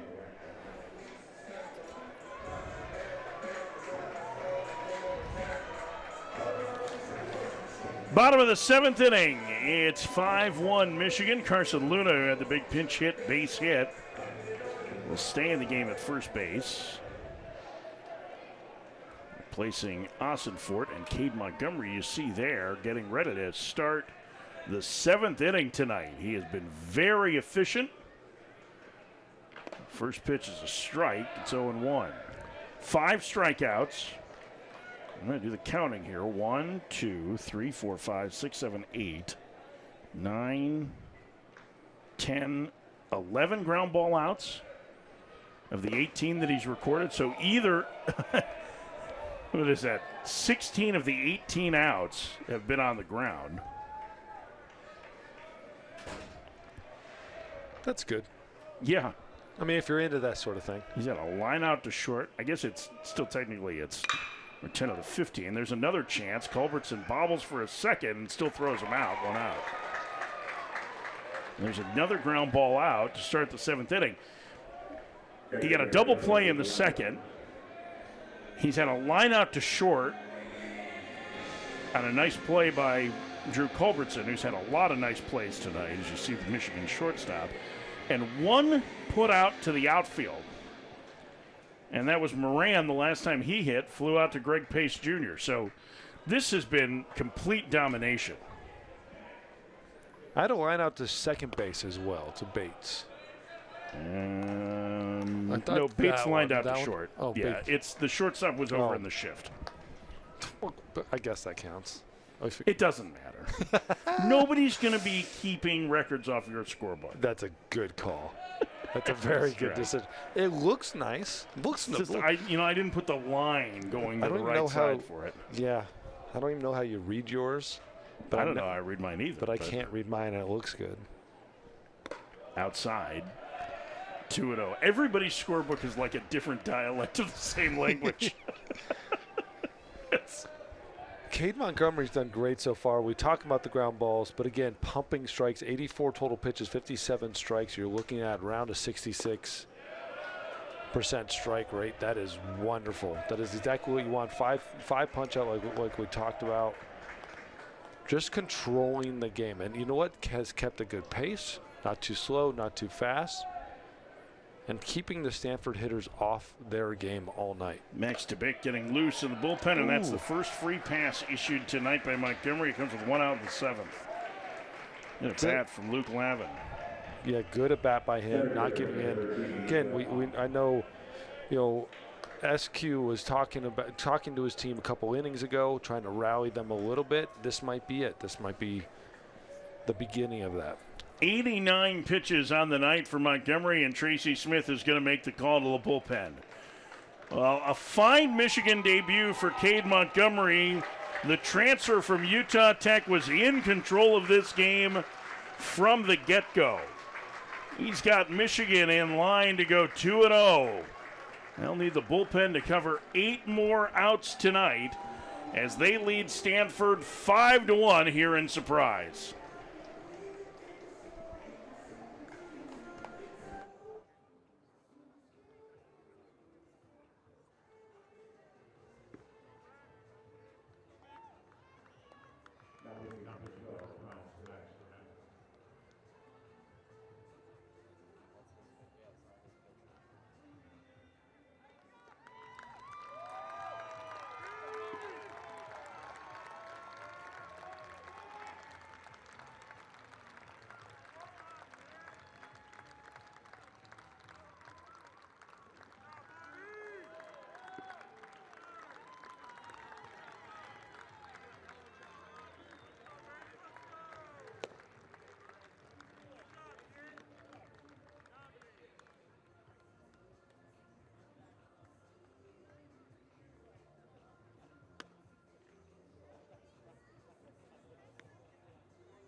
Max DeBeck, the 6'7" right-hander from Seattle, is on. The senior taking over with a man at first and one out in the seventh. What a job by Cade Montgomery tonight in his first start for the Wolverines. What a job. Ended the night 6 1/3 innings. Pitched 5 hits, no earned runs, 1 run, 1 walk, 5 strikeouts, a ton of strikes. Controlled the game, every single facet of it. Ended with a walk, so we got a runner on first base to the new picture. DeBeck started his college career at Washington as a position player. 6'7", what are you doing? What position are you playing?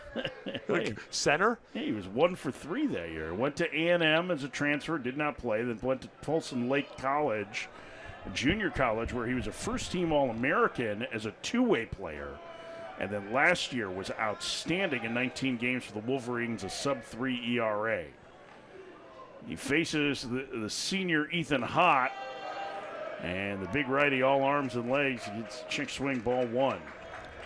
Wonderful job last year, 28 innings pitched, like you said, a 2.57 ERA, 20 strikeouts. The only number that kind of pops off is 21 walks in those 28 innings. Wanting to shorten that up, a little less walks out there. If he does that, he'll be a big part of this Michigan bullpen. That's a called strike on the corner, and there is screaming from the Stanford bench after that. It's 1-1. They couldn't even see it. No, it looked a little bit off the plate to me, too. The pitch. Tried to check, and he did again. The count 2-1.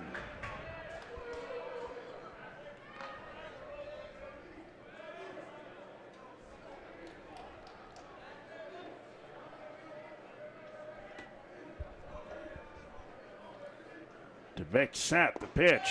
Strike. 2-2. 93 miles per hour.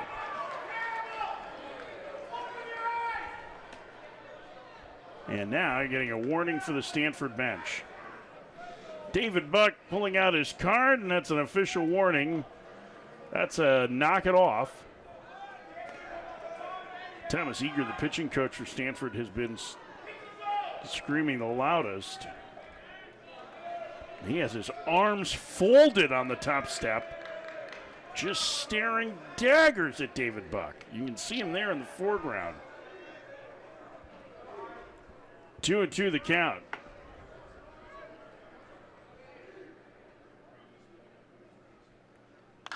Fouled away.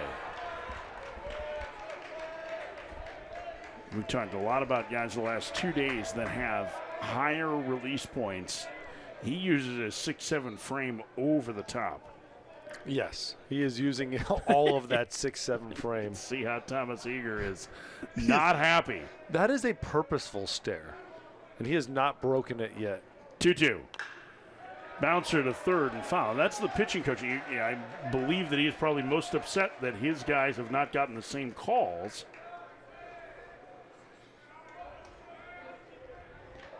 I'll be honest, from this angle, I think the umpires have been pretty good.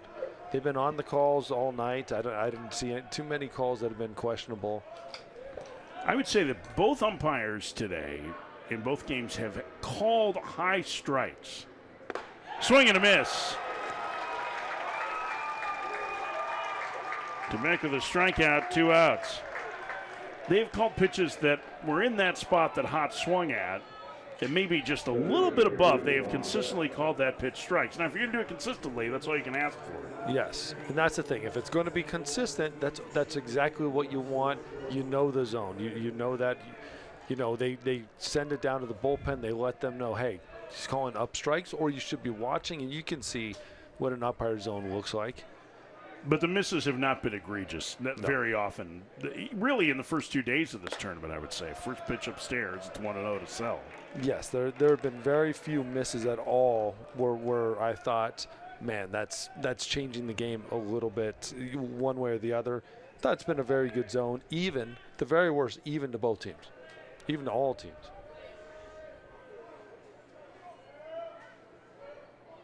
Brock Sells 0 for 2. Foul tips it into the glove of the catcher Miller. It's 1-1.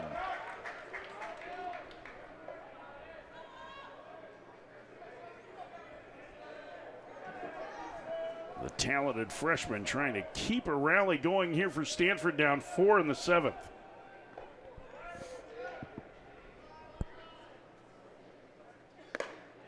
Called strike.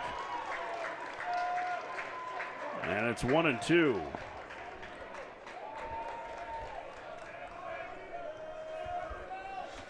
And that's the pitch that has consistently been called. 1 ball, 2 strikes to Sell. Runner goes from first and a chopper to first and foul. Yeah, that up and away part of the zone.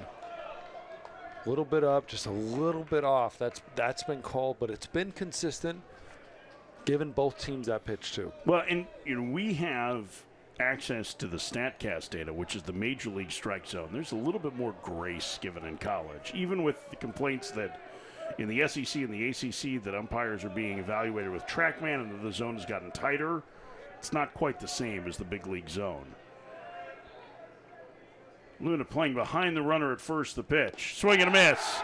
Sell down on strikes. DeVick with a pair of strikeouts. And Stanford leaves a man in the seventh. On to the eighth. Michigan leads 5-1. Max DeVick getting a big strikeout to end the inning.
Here's what's left for Michigan in surprise. Tomorrow night they'll take on Arizona. That after Oregon State meets Stanford in the afternoon. And then on Monday afternoon, the Michigan Wolverines and Oregon State Beavers will meet for a second time. And we will have all of those games for you here on Flo College. And Shaw continues for Stanford. The first pitch misses to Greg Pace Jr. It's 1-0. Pace, a couple of walks, runs scored tonight. Lefty freshman Shaw gets a grounder to left side, backhanded by Bates, throws on the run, and Pace beats it out. Pace just flat beat the throw, using his speed for an infield hit. He was down that line fast. Great job by the shortstop on getting to the ball, getting rid of it. But man, you are not gonna beat him. Close play, but safe. Like Rentaro did everything he could to try and get that on the scoop, but Pace beats it out, so the leadoff man aboard, and here's Drew Culbertson. 5-1 Michigan in the eighth. Culbertson squares the bunt, pulls back, and takes the ball. Culbertson, 1-0. while killing it defensively, still looking for his first hit. 3 strikeouts tonight. Showed bunt on that first one, but trying to maybe get an extra insurance run. Well, Culbertson's calling card is going to be his defense. He pushes the bunt foul. 1-1. Again, don't mind the idea of the push bunt there, but you're not going to want to try and push it up the line at the first baseman. You want to push that towards the second baseman, right? Get it past the mound, try and bunt for a hit. Yes, he's pushing it a little bit too close to Sasaki, who's coming down that line and can make that play, get the runner out at second base. Got to make it a tweener, that in-between spot, the pitcher first and second base. And you might even be able to beat it out. You may not even need to get it past the mound for that to happen. With the lefty falling off to the third base side, he bunts it foul again, first base side. And it's 1-2.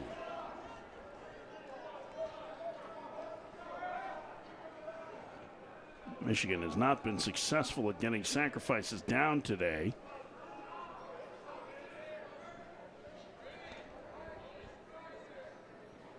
They're looking for that insurance run here with the number 9 hitter at the plate. Leading 5-1 in the 8th. Shaw with a step off. His first disengagement. There's a difference in college between disengaging, you're allowed 2 of those, and throwing over to first, which are unlimited. Pace not going, swing and a miss. Culbertson down on strikes, 1 out. Back foot slider. Great pitch by Shaw, who has been nothing but pumping strikes this whole time since coming in the ball game. Culbertson takes the golden sombrero, his 4th punch out of the night, 4th strikeout for Shaw. At the top of the order with Braden Jeffries. Look, if he plays defense the way he has been playing, nobody cares if he strikes out every single time at the plate. He is Johnny all over the field, and you will not mind whatever he hits. I mean, he might mind. He might not. He might not like that, but at the same time, it's okay. If he's doing what he's been doing, he is helping well beyond getting some hits at the plate. Throw to first and pace back standing. What it really does is just makes nights like tonight, where it's 4 strikeouts, a lot easier to handle. As a coach and as a player, you can have conversation with them saying, hey, look at it this way. You are doing everything you can to be a teammate, to help out your pitchers, and you're going above and beyond. Yes, you don't like that you're striking out 4 times. Nobody wants that. Nobody wants to go to bed knowing they struck out 4 times. But your job in this type of game isn't necessarily to have those hits. It's playing defense. So you're doing everything you can do to help your team out, help them win, and it's working. They've got pace picked off. Sasaki's throw in time to get him. Pace wants them to challenge in the Michigan dugout, and I think Tracy Smith is going to listen to his senior center fielder who thought he beat the rap. Yes. Tag got up on his belly, and you'll see it right here as it comes down. Ball beats him, but the tag gets up high. His hand came off the base. I couldn't tell for sure, but it looked like Bates may have still had the glove on him. We are going to get our first replay review of this game. So the umpires will head underneath. It's a tough one to see. I think, again, we're going to be seeing multiple different angles at this. The ball beat him. He beat the tag, and that's when it always gets really interesting. It's going to be interesting to see if there's enough evidence to overturn it. We did see a call overturned last night.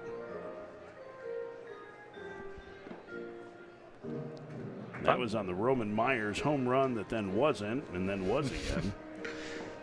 And if I'm Tracy, I'm definitely taking my chance at this. Tracy Smith, the head coach of Michigan Wolverines. I'm taking my shot at this. You have a 5-1 lead. You're in the top of the 8th. You're in a great spot to take a shot because, you know what, if he's safe, that definitely changes things for you and changes things for your offense. And if he's out, no big deal. You don't really lose a whole lot here. Take a shot at it, and maybe you can get an extra run out of it.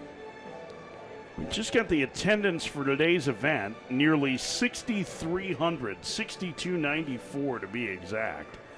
That is a new record, breaking the day-old record set yesterday. More than 600 more fans today. And it certainly felt like that. Remember, these venues in spring training seat about 10,000. And so this was a really big crowd for most of the afternoon with Oregon State playing Arizona. And a record crowd here for Surprise, more than 6,000. So we've had, close to 12,000 people on opening weekend.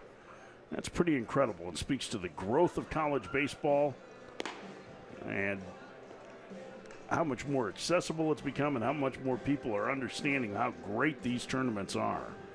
And kudos to the Oregon State fans for coming down and being a huge part of this. Huge part of it. You know, they're driving a lot of this and filling up the ballpark. They've been getting the nice day games in the sun, too, so that's not the worst to come out. But you know what? Even Michigan and Stanford have traveled well and brought people out. So you got to give all the teams credit. Can't just give it to Oregon State. But, man, they fill this ballpark up every single game. And this is, I mean, it has been really remarkable watching the crowds grow and grow and grow over the years we've been involved in this event. And again, it speaks to how good a place college baseball is in. We're about to get word from our umpires. Steve Mattingly says he is out. So the call stands. Greg Pace picked off. Get one more look at it here, David. He is fast. I think, again, that tag gets up a little high, which is what makes it really interesting. Comes off the bag, could be out there, could be out when he comes off the bag. But you know what? They took their time to evaluate it. Got the out call. And now the count 0-2 on Jeffries, who fouls that one away. 5-1 Michigan. They bat in the top of the 8th.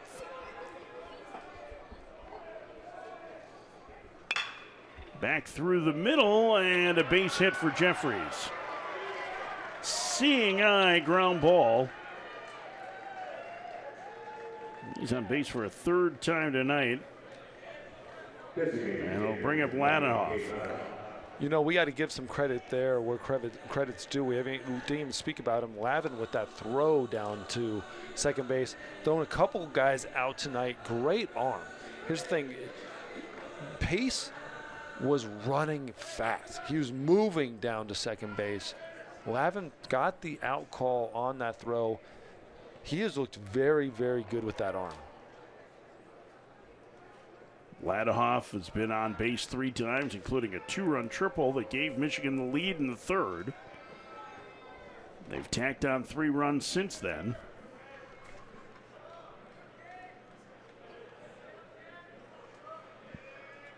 "5-1 Wolverines in the 8th, the pitch in the dirt. 1-0.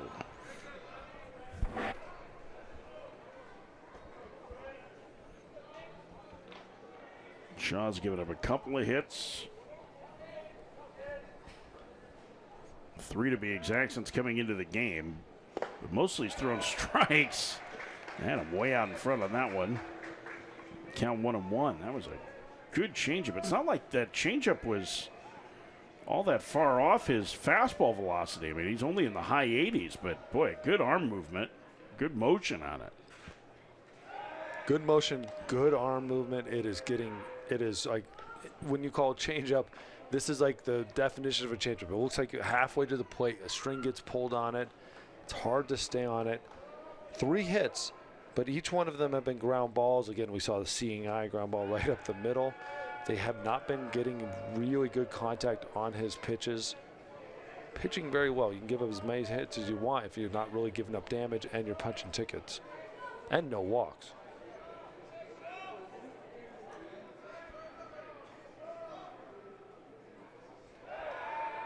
Another throw over to first. And Shaw starting to hear it from folks who would like a little more action.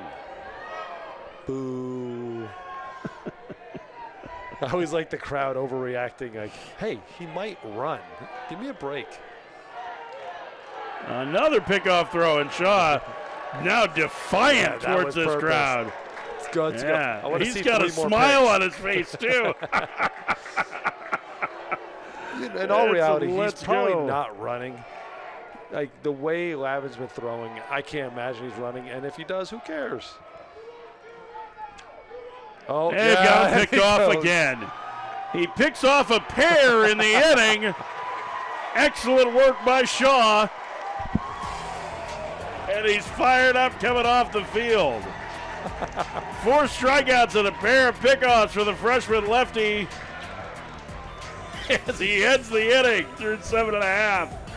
Michigan leads Stanford 5-1.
Tomorrow, Stanford will take on Oregon State in the afternoon, and then they are done at this college baseball series, as they will have the game at noon Mountain Time tomorrow. That's 11 a.m. Pacific here on Flo College. Next to back, got the last 2 outs of the last inning. Starts Tatum Marsh with a strike. He'll face the top of the Stanford order. Michigan leading 5-1 in the last of the 8th.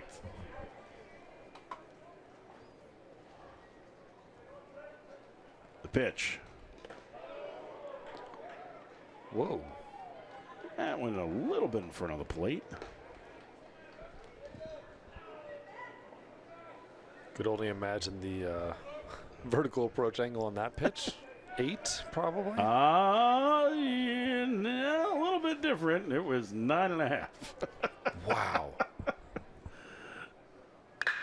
Marsh rifles one down the left field line and down for a base hit. Over to cut it off is Stressler. Tatum Marsh with a leadoff double in the Stanford 8th. First hit of the night for Marsh. It's what you want if you're Stanford. Get some guys going. Get some guys on base. We haven't seen a whole lot of power out of Stanford, so that's good for them. You know, the way this game has gone and the way Cade Montgomery dominated, it feels like it's 15-1 and not 5-1. But here's the thing, is that Stanford is still within slam range. Oh, without a doubt. And you get another base hit here, and all of a sudden you start getting a little nervous if you're Michigan.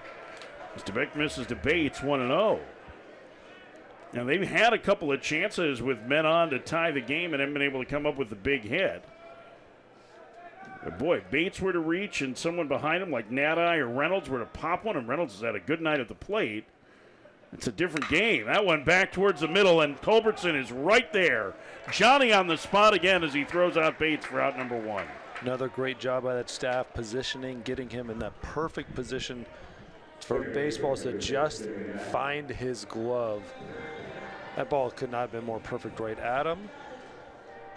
Does get the runner over, but like you said, there are guys in this lineup that can cause problems. The hit balls very, very, very far. One guy on base can get something started, and they're still not, it feels like it's a 15-run lead, but it's only a 4-run lead, right? You eat away a couple right here, and you have a chance in the 9th. Jimmy Nadai bats, first pitch. The second baseman bounced in front of the plate. It's 1-0. And this is one of those spots where if you're Michigan, you're more than happy to concede the run for the out, because right now you're counting outs. You need to get 5 outs before Stanford can score 4 runs to tie it. And that's sometimes where you have to let the pitcher know that too. Let him know, hey, like, just make your pitches. Be okay with giving up a run here. Hey, he had a double. He's on third base.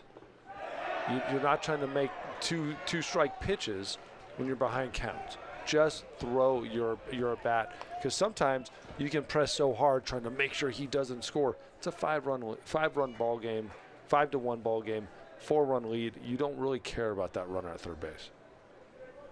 1-1 the count. That I ruled to have gone around on that pitch. That went in the dirt.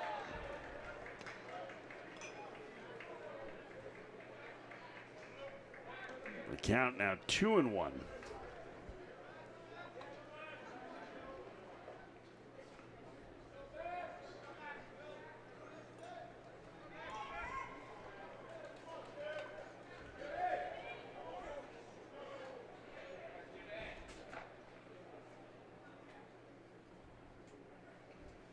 Pitch upstairs. Now it's 3-1 to Nadai.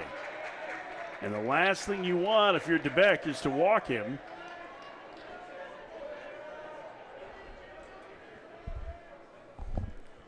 Three and 1 the count.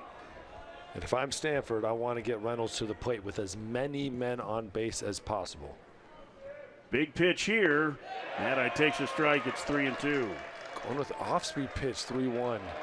It's a lot of trust in your pitches. Pair of seniors.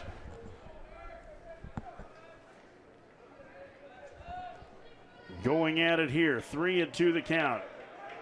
Marsh down the line at third. The pitch. Called strike 3. Bottom of the zone for out number 2. Third strikeout of the night for Nat-I.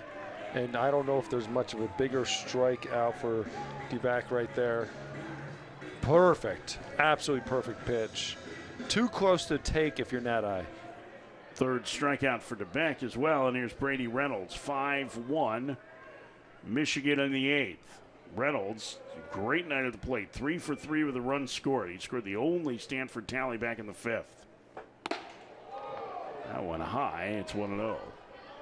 Miller getting a lot of work back behind the plate the last couple of bats. Ball's down in the dirt, ball way over your head, stopping all of them.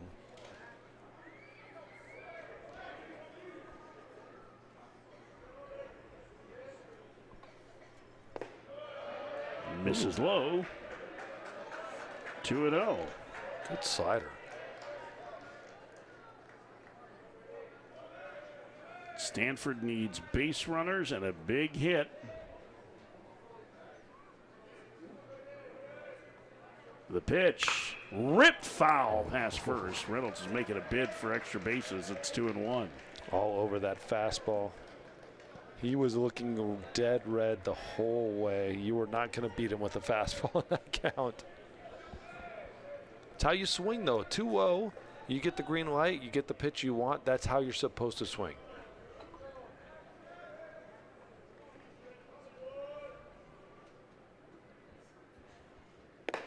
Two and two.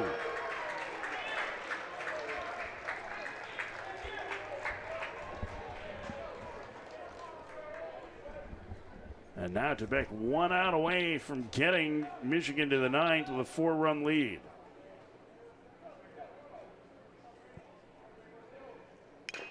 Fouled at the plate. Boy, Reynolds just did get a piece of it to stay alive. Just got a piece of it. Hey, that's all you need, though. It's getting one more pitch.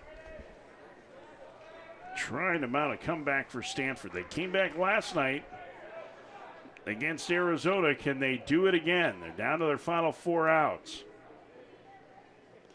In the dirt, it gets away from Miller, and the run will come home to score.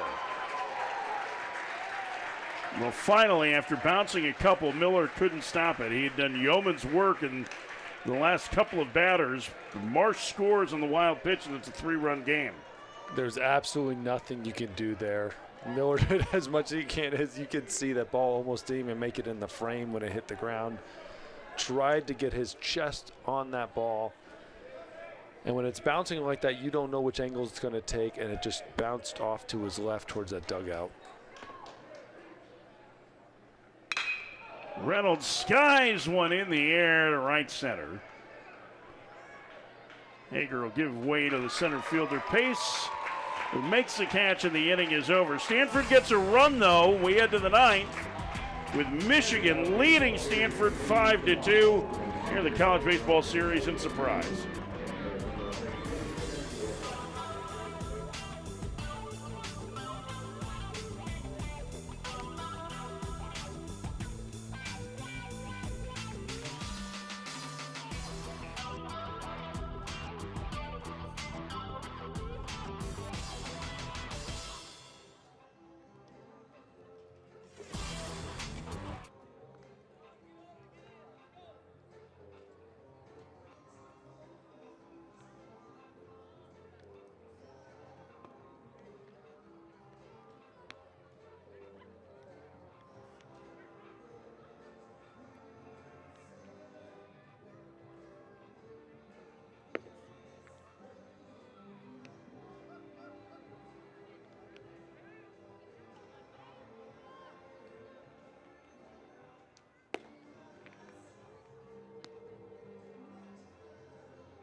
Leading off the Wolverines, Michigan, number 28, Cade Latoff.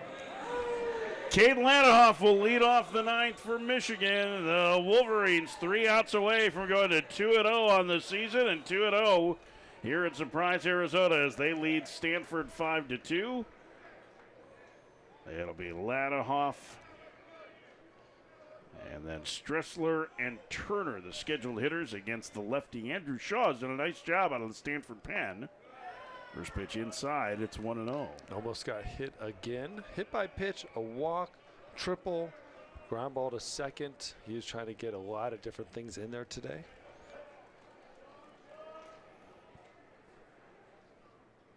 Outside, 2-0. You mentioned the triple. That 2-run triple in the third inning gave Michigan the lead. They have never trailed in this game. They led 4-0 and 5-1. Those were their biggest leads. They have a 3-run lead as we start the ninth. And Latoff ahead 3-0. 2 balls, I believe, was the most Shaw has thrown to any hitter tonight, let alone 3. No walks, 2 innings pitched, 3 hits, 4 strikeouts. Done a wonderful job on the mound, but now getting behind. A high strike, it's 3-1.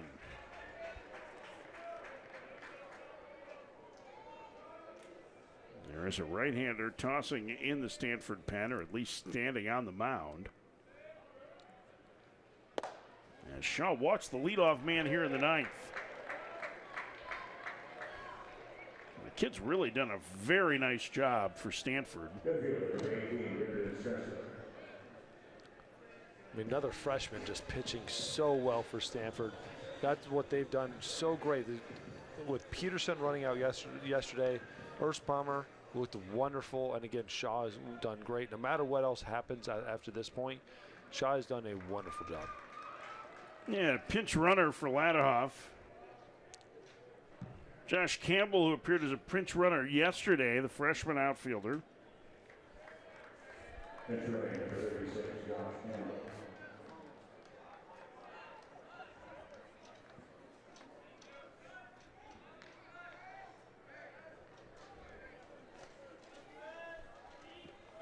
Brendan Stressler hits. He is 1 for 4 tonight. Campbell with a healthy lead. Stressler bunts and bunts it foul. That is 5 bunt attempts by Michigan hitters, and they have all gone foul. Get a bunt down, guys.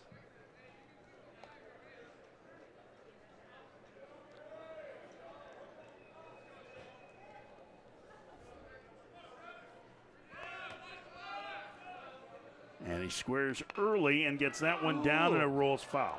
Too good of a bunt. You know, when you're trying to sacrifice somebody over, you can't be trying to get base hit style bunts. Who cares if it's down the line? Perfect. Just get the bunt down. Also, when the third baseman's so far in and the first baseman's holding back a little bit, try and get that ball a little bit to the right. Don't give it to this third baseman, because that might be fast enough to be able to get the out at second base. He might be too close.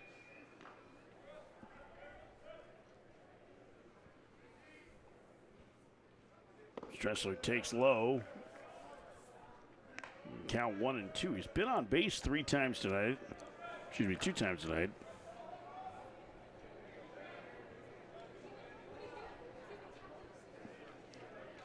I think Tracy Smith a couple times. Think Coach Smith is going to have them doing PFPs or bunting They practice? might, but he may not need him to bunt if he's going to plug the gap like that.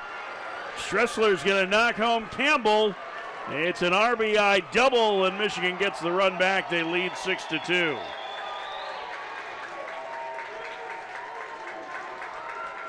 Maybe the lesson is just let that dude hit. Best way to Homer and a bunt. double in the first 2 games for Stressler. Right, the best way to bunt is hit a double in the gap. That moves him over, you know, gets the job done. Can't bunt, man. Go hit the Irish sign. There's Colby Turner. He struck out after being unable to get a bunt down his last trip. And Lavin's going out to the mound, and I think we are going to have a pitching change here coming up. Shaw, like I said, doesn't matter what happened this inning. Shaw has done a wonderful job. You know what you have out of your freshman. You know he can pitch in big moments and give you opportunities to win. He has looked very good.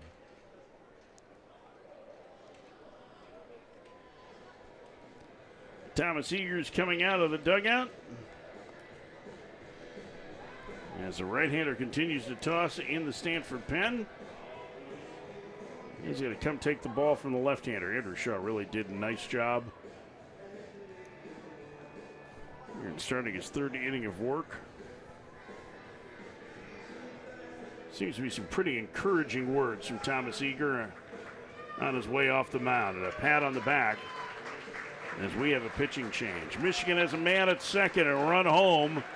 Nobody out in the top of the ninth. They lead Stanford 6-2. Tell you about the new pitcher for the Cardinal in a moment.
Good slider. The senior Cassius Thomas, who transferred to Stanford 3 years ago from Duke, is on. He has really good stuff. The numbers have not matched how good his stuff is in his 2 years at Stanford. In 23 appearances in 2024, he had an ERA over 9. Last year in 10 appearances, it was over 10. And the big reason why, in his college career, including his 6 appearances at Duke as a freshman, it is 43 walks to 42 strikeouts. But his stuff is lively. And if you catch him on the right night, you would think that he is Stanford's best reliever. Duke, Stanford, now he just needs to go to Vanderbilt. Yeah, where are you going to go to grad Rice. school, kid? Yeah, what are you doing, man? Trying to hit all the good ones. Going to be a doctor, just keep studying. Yeah, no, 42 innings pitched for his career, 43 walks, like you said, 42 strikeouts. Strikeout stuff, mixes in some walks in there. Again, when you have strikeout stuff, when you can figure out command, that's when everything hits. First pitch to Colby Turner, upstairs a ball, 1-0.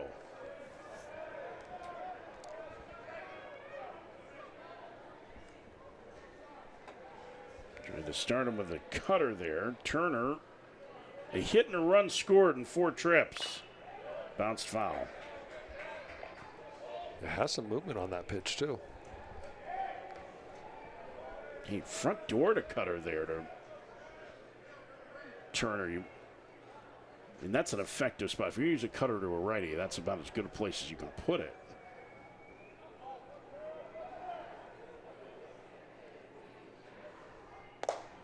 Way outside. 2-1. It's pitches like that as you go through your years in college, as being a senior. You can't miss that much. It becomes a completely uncompetitive pitch. Bouncer foul past third, 2-2. Those are the pitches that get you in trouble, right? A hitter doesn't even have to regard it. It's in the other batter's box. I don't mind missing. I don't mind balls. It's the ball that's in the other batter's box that doesn't even give the hitter or the runner any look. They just completely disregard it and know you're not consistent with that pitch. 2-2 the count. Swing and a miss. Got him to chase a really tight breaking ball, one out. See what I mean? Yes. Like, he's got a sinker that runs in the low 90s. He's got a good cutter, and that breaking ball is a hammer from Thomas. Yes, and then he sat there, cutter, and then he threw that breaking ball right off of it. Not much he can do as a hitter.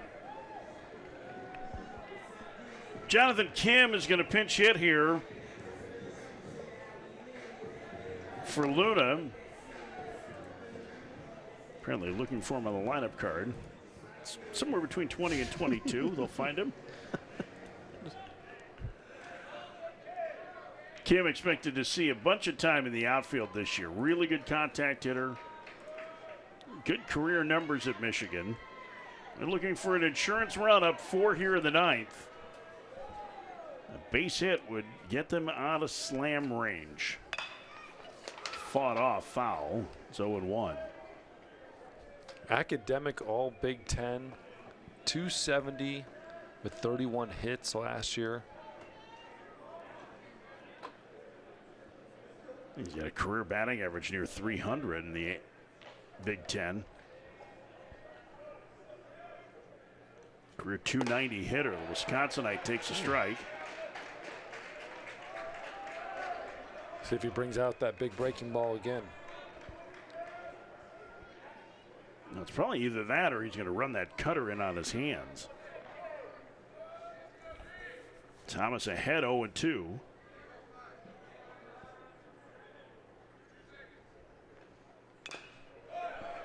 Went to a breaking ball. That one fouled away. It's no fun anymore. You can't sit here and try to figure out the catcher's signs and cheat. You know what pitch is coming. Said to guess along at home. I know. This is not fun. I used to love looking at the catcher, kind of know where the pitch is, what they're going, what they're thinking.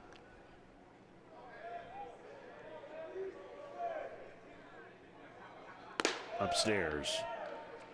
Trying to fastball at the top of the zone. Too high, and the count 1-2 to Kim.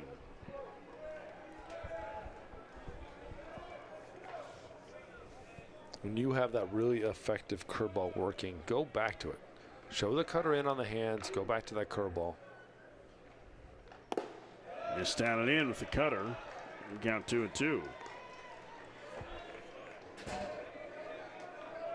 Maybe he was trying to do a little too much with that cutter.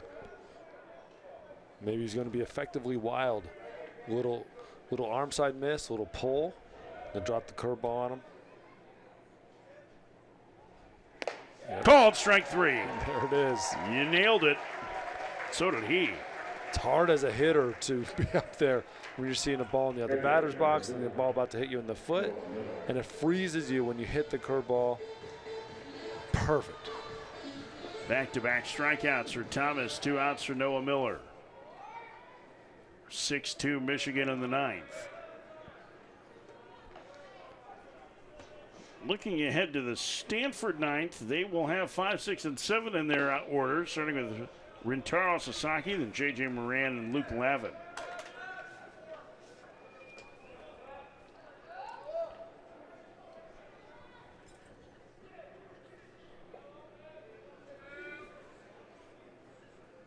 The 1-0, 1-1.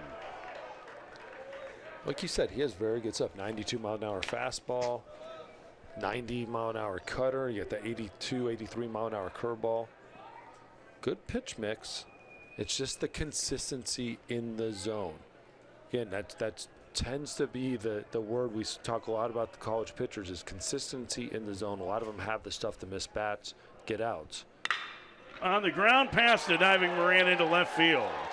Rounding third and heading home the runner for second. A perfect throw from Sal, and the ball pops out from Lavin on the tag. Coming home to score on the play is Stressler, and it's now 7-2 Michigan. Boy, that's the second perfect throw Sal has made in as many days and they haven't gotten the out of the plate. See the tag, perfect throw. Just knocked that ball out of the glove. Watch it from another angle. Money throw. Man, he had him by 10 feet. Oh. And just when he got him on the chest, the ball popped out. So an RBI single for Miller makes it 7-2.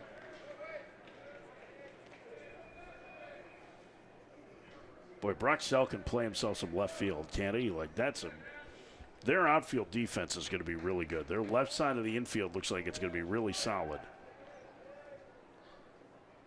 Fouled away off to the left and out of play. Sell out and left, Marsh out and right. Hot playing a good center field as well, just not getting the plays that Sell and Marsh are getting. Bates at shortstop has looked really good as well.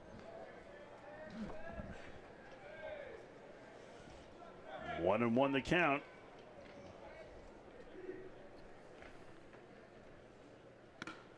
One and two.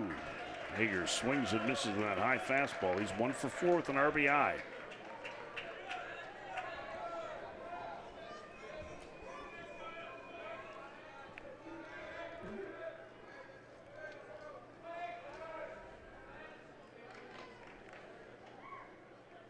Time is set, and the 1-2. Swing and a miss.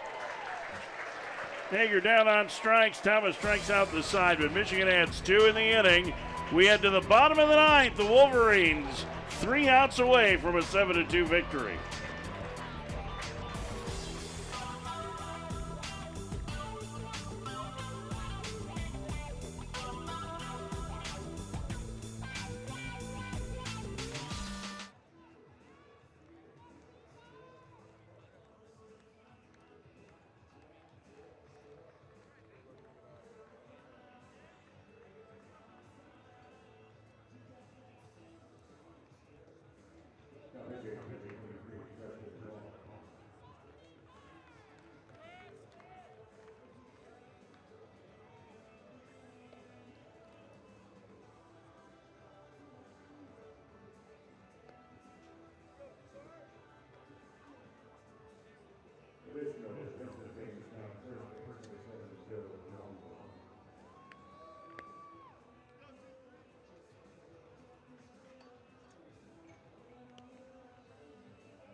It's 7-2 Michigan as we go to the bottom of the 9th. The sophomore Preston Barr is on.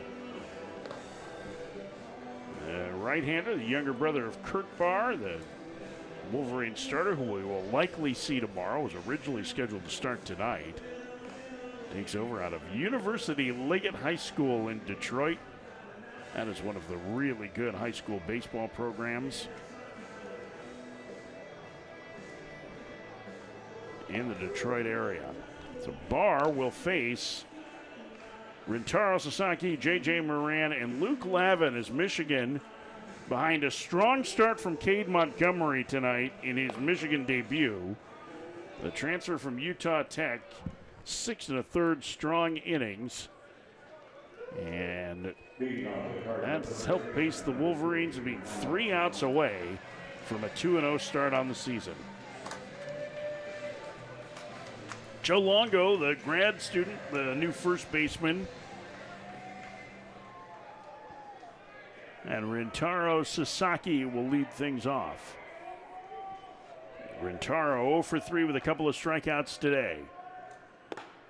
First pitch strike on the inside corner, it's 0-1. Barr, as a freshman, had a 7.23 ERA, 14 appearances, 18 innings pitched, 4 walks, so definitely throws a lot of strikes. only 7 strikeouts. So let's see if he can get some swings and misses. Pump that up a little bit, but a strike thrower.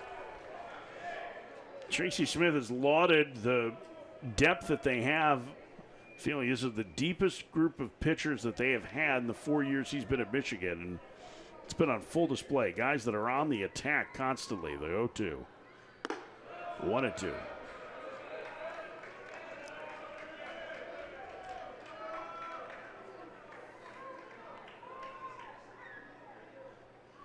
Big shift on for the left-handed hitting Sasaki. The pitch. It's 2-2. So you see the 3 infielders to the right.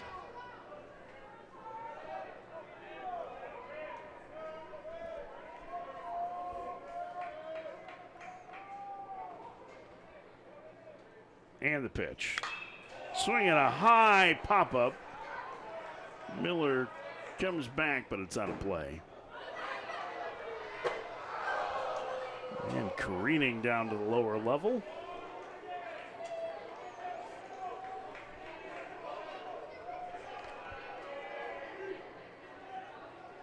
Two and two the count.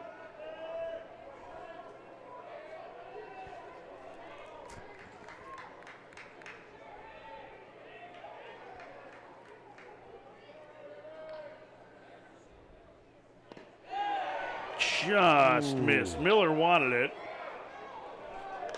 Good changeup down and away, just a little down, just below the zone.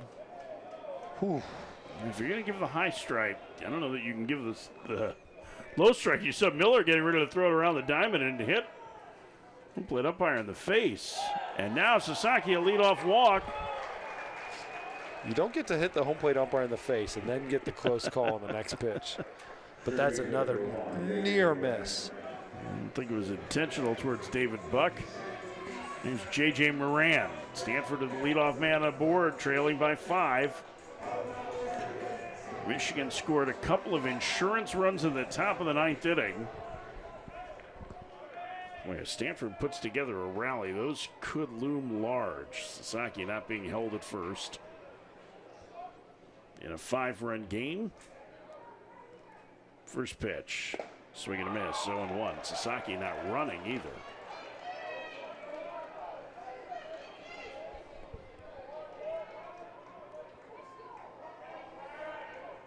Sometimes you take that first pitch and just see how they're going to play you defensively. Watch the pitcher go to high leg kicks. You kind of judge from there. Moran to left. That's going to get down for a base hit, and the Cardinal have the first 2 aboard with nobody out in the bottom of the 9th. So some life for Stanford. And here comes Luke Lavin, who homered yesterday. Some life for Stanford indeed. You've seen the dugout get a little bit more energy. Not quite believing in themselves yet, but you got to start somewhere. This is a potent Stanford offense that Montgomery held at bay for 6 1/3 innings. Barr has his work cut out for him. He does have a 5-run lead. And he starts Luke Lavin with a strike, 0-1. Really trusts and believes in that changeup. A lot of times you don't throw changeups 0-0. And he did for a perfect strike, down and away. The 0-1. High fly ball into right. Hager is camped under it and will make the catch for out number 1 as the runners hold. Here's the first out. And here's Ethan Hott.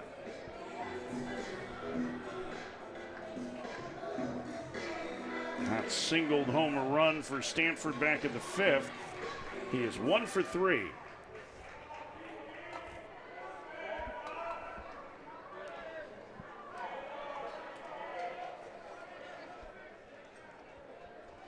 The senior center fielder waiting.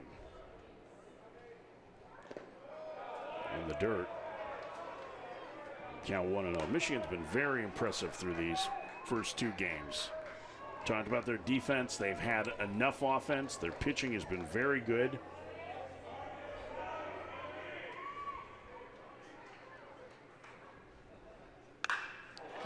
driven deep down the left field line, hooking and going foul.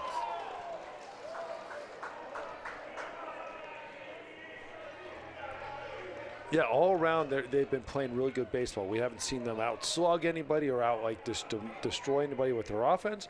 Playing great defense, pitching very, very well, and they're not giving the opponent team anything, right? So you're not getting anything for free. You're having to earn everything you get from this Michigan team. That one driven up the alley in right center field. Hager on the run. He can't get it. It'll split the gap and go all the way to the wall. Sasaki will score. Racing around third behind him to score is Moran on the triple from Ethan Hott. And now it's a 7-4 game. Don't count this Stanford Cardinal out yet.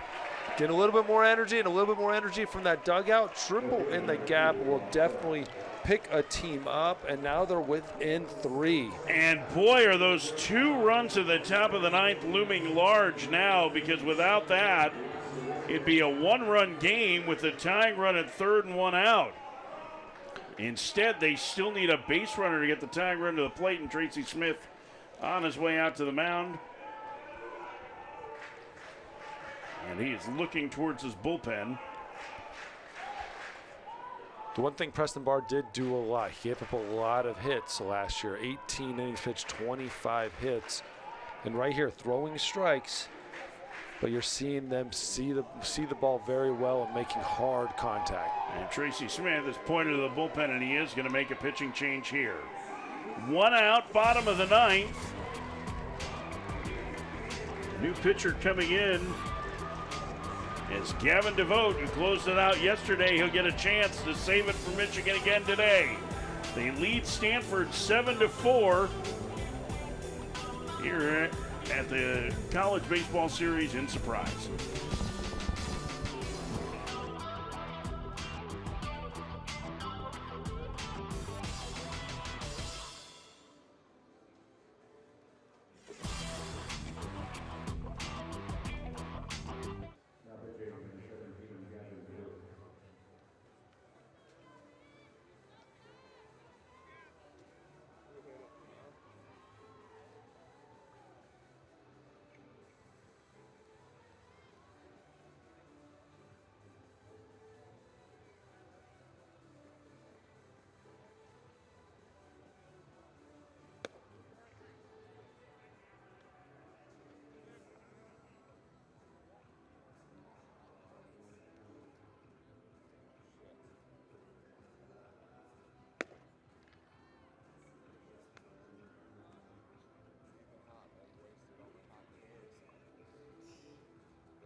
Gavin DeVoe trying to close things out after doing it yesterday. Back-to-back appearances for the 6'5" right-hander from Walled Lake, Michigan. Now we're talking. This is why I like closer time. You got it done yesterday against a very good Oregon State team. Now you got to do it today against Stanford. Brock Sell bats. Stanford needs to get another base runner to get the tying run to the plate. The freshman 0 for 3 today. Hot at third after his 2-run triple. Sell fouls it away. It's 0-1.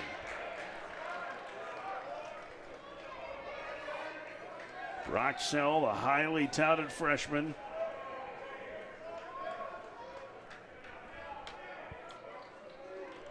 Waiting for the 0-1 from DeVote. Fouled away. It's Tardy again on a fastball. It's 0-2.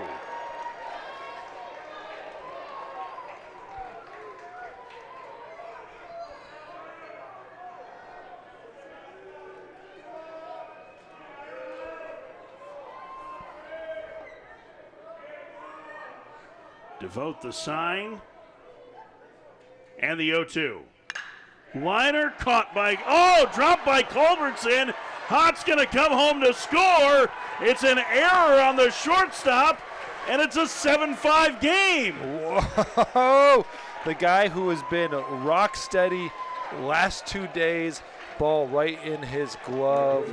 Let's watch his eyes, see if he was looking at the runner before he caught it. Oh. I think he just missed it. I think it just popped in and out of his glove. That's the last guy you would expect that to happen to for Michigan. But now the tying runs at the plate, and the top of the order is up with Tatum Marsh. You have trouble here. You do not want to get to this spot. Marsh, Bates, Natai. But the difference in the game right now, the 2 runs Michigan scored in the top of the 9th. Marsh chops it towards the middle and throw, a base hit. Sell will go to third. The throw offline. Racing behind him is Marsh. Heads up, base running. And Stanford has the tying runs in scoring position with 1 out. Heads up, base running, exactly. God, he read that so well. That was an ill-advised throw by Pace. That's exactly what it is. He had no chance to get the runner at third base. Don't press. Don't try to get him out. Just hold the runner at first. That run at third does not matter. You don't try to get it out. Boy, we just talked about how well Michigan's been playing defensively, and a physical error and then a mental mistake has given Stanford new life. And Tracy Smith is going to come out and I think try and settle everybody down a little bit. He's not even talking to his pitcher right now. Said one word to him. He's kind of talking to everybody, talking to the infield, because they all have to step up. And this is going to be tough, too. You're talking about how to play. Is Stanford going to try to bunt 1 run in? They're going to try something different. You have to know what to do as far as defensively. Plus, you have to let your pitcher know, hey, calm down. That was a ground ball. That would have been out. You would have been out of this right now. Relax and just make your pitches. Nobody getting loose in the Michigan pen. DeVote's their relief ace. The Stanford fans starting to get going. The Michigan bench trying to cheer on their defense. Charlie Bates at the plate. Tying runs in scoring position with 1 out. First pitch. Bates takes low. It's 1-0. 7-5 Michigan, bottom 9. If you're Bates, your job is just to get on base somehow. Just somehow get on base. Slap foul, it's 1-1. You know, driving in 1 run isn't good enough. You need to get on base. You can't. I'm not sacrificing an out for a run here. Michigan would gladly. The third baseman Jeffries playing just behind the cut of the grass and off the bag. The pitch. Down inside corner, a strike. It's 1-2. That one must have run back to the inside corner a bit. Yeah, thought it was a little in, but might have gotten the corner. 1-2 the count. The star sophomore waits. And the pitch from DeVote. Chop foul. 94 out of DeVote, definitely the hardest pitch we've seen out of him tonight. Bates taking a long walk around. Stanford trying to mount an improbable comeback. They enter the bottom of the 9th, down 5. They have the tying runs in scoring position now with 1 out. The pitch. Fouled away again. 95. DeVote making his pitches, making it tough on Bates, but Bates is answering with every single pitch.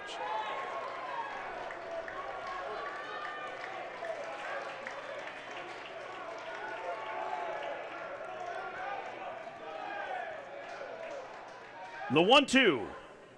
Fouled away again.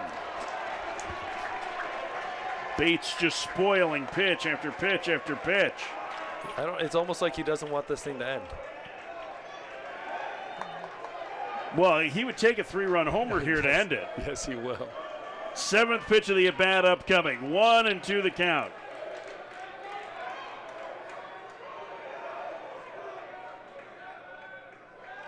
Here it is. Swinging a line drive, base hit left field. Coming around third and racing home is Marsh. The throw is in time to get him. I think Stanford is going to challenge. Bates went to second. As it stands right now, it's 7-6. If I am Stanford, I am challenging this without a doubt. We're going to see it right here. That's the first runner coming in to score. Here's Sell, and let's watch Marsh come in. Miller catches the ball. Oh. I think they may have gotten him. It depends on where the plate is there. Boy, that was a throw that was offline. Marsh couldn't believe it. David Buck, our home plate umpire, gathering all the umpires together.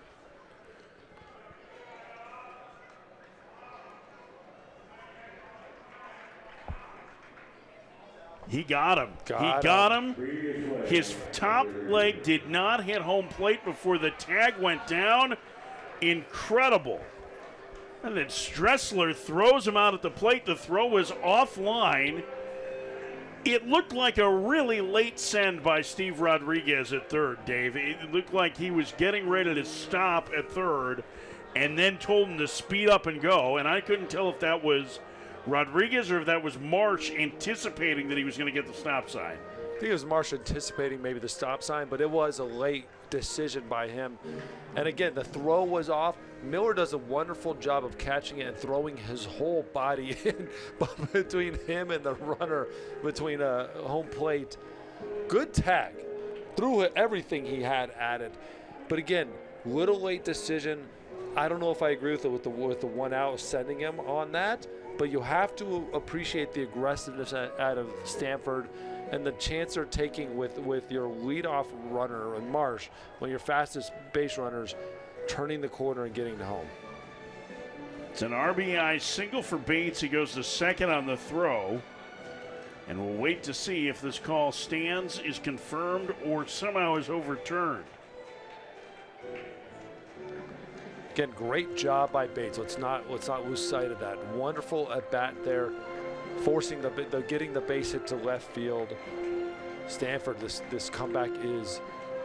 They've been down all night. They haven't had any flow, any type of offense like this, and they are getting it going.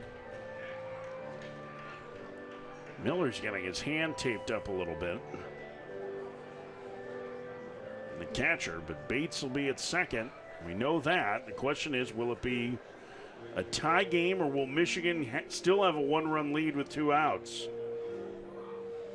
Again, an error by Culbertson helped to open the door to this, and then a bad decision by Pace to throw to third that allowed Marsh to get into scoring position. And now Stressler has thrown out Marsh at the plate for now. That's the call on the field, and we're waiting as the umpires are looking at the replays right now. If they call it an out, okay, let's say they call it an out. Now you have or you know what, they call them safe. You got Natai at the plate, winning run on second base. Do you put Natai on and then face Reynolds?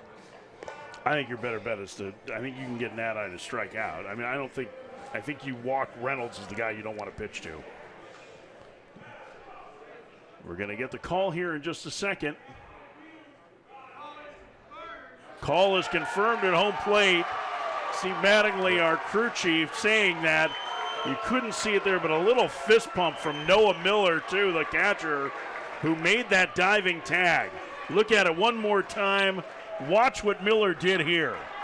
Throws his whole body in between the runner on home plate. And he is the star of that out for sure. Wow. He might have saved this game for Michigan. Of course, you still got to get Jimmy Natai out. but he saved that run. The difference in this game right now is that tag and Lavin not being able to hold on to the throw from Sell on a play at the plate. Stanford's leading home run hitter from a year ago swings and misses, 0-1. 7-6 Michigan, tying run at second, 2 outs in the bottom of the ninth for Stanford. Trying to mount a rally. They've played at 4 already. They need 1 more to get even. The pitch. Nadi fouls it away, and now the count 0-2. Just like that, all of that energy was going Stanford's way. Now they're 1 pitch away from being done. Everybody climbing to their feet. Michigan 7, Stanford 6. Bates the tying run at second. The pitch. Nadi swings and misses, and Michigan hangs on.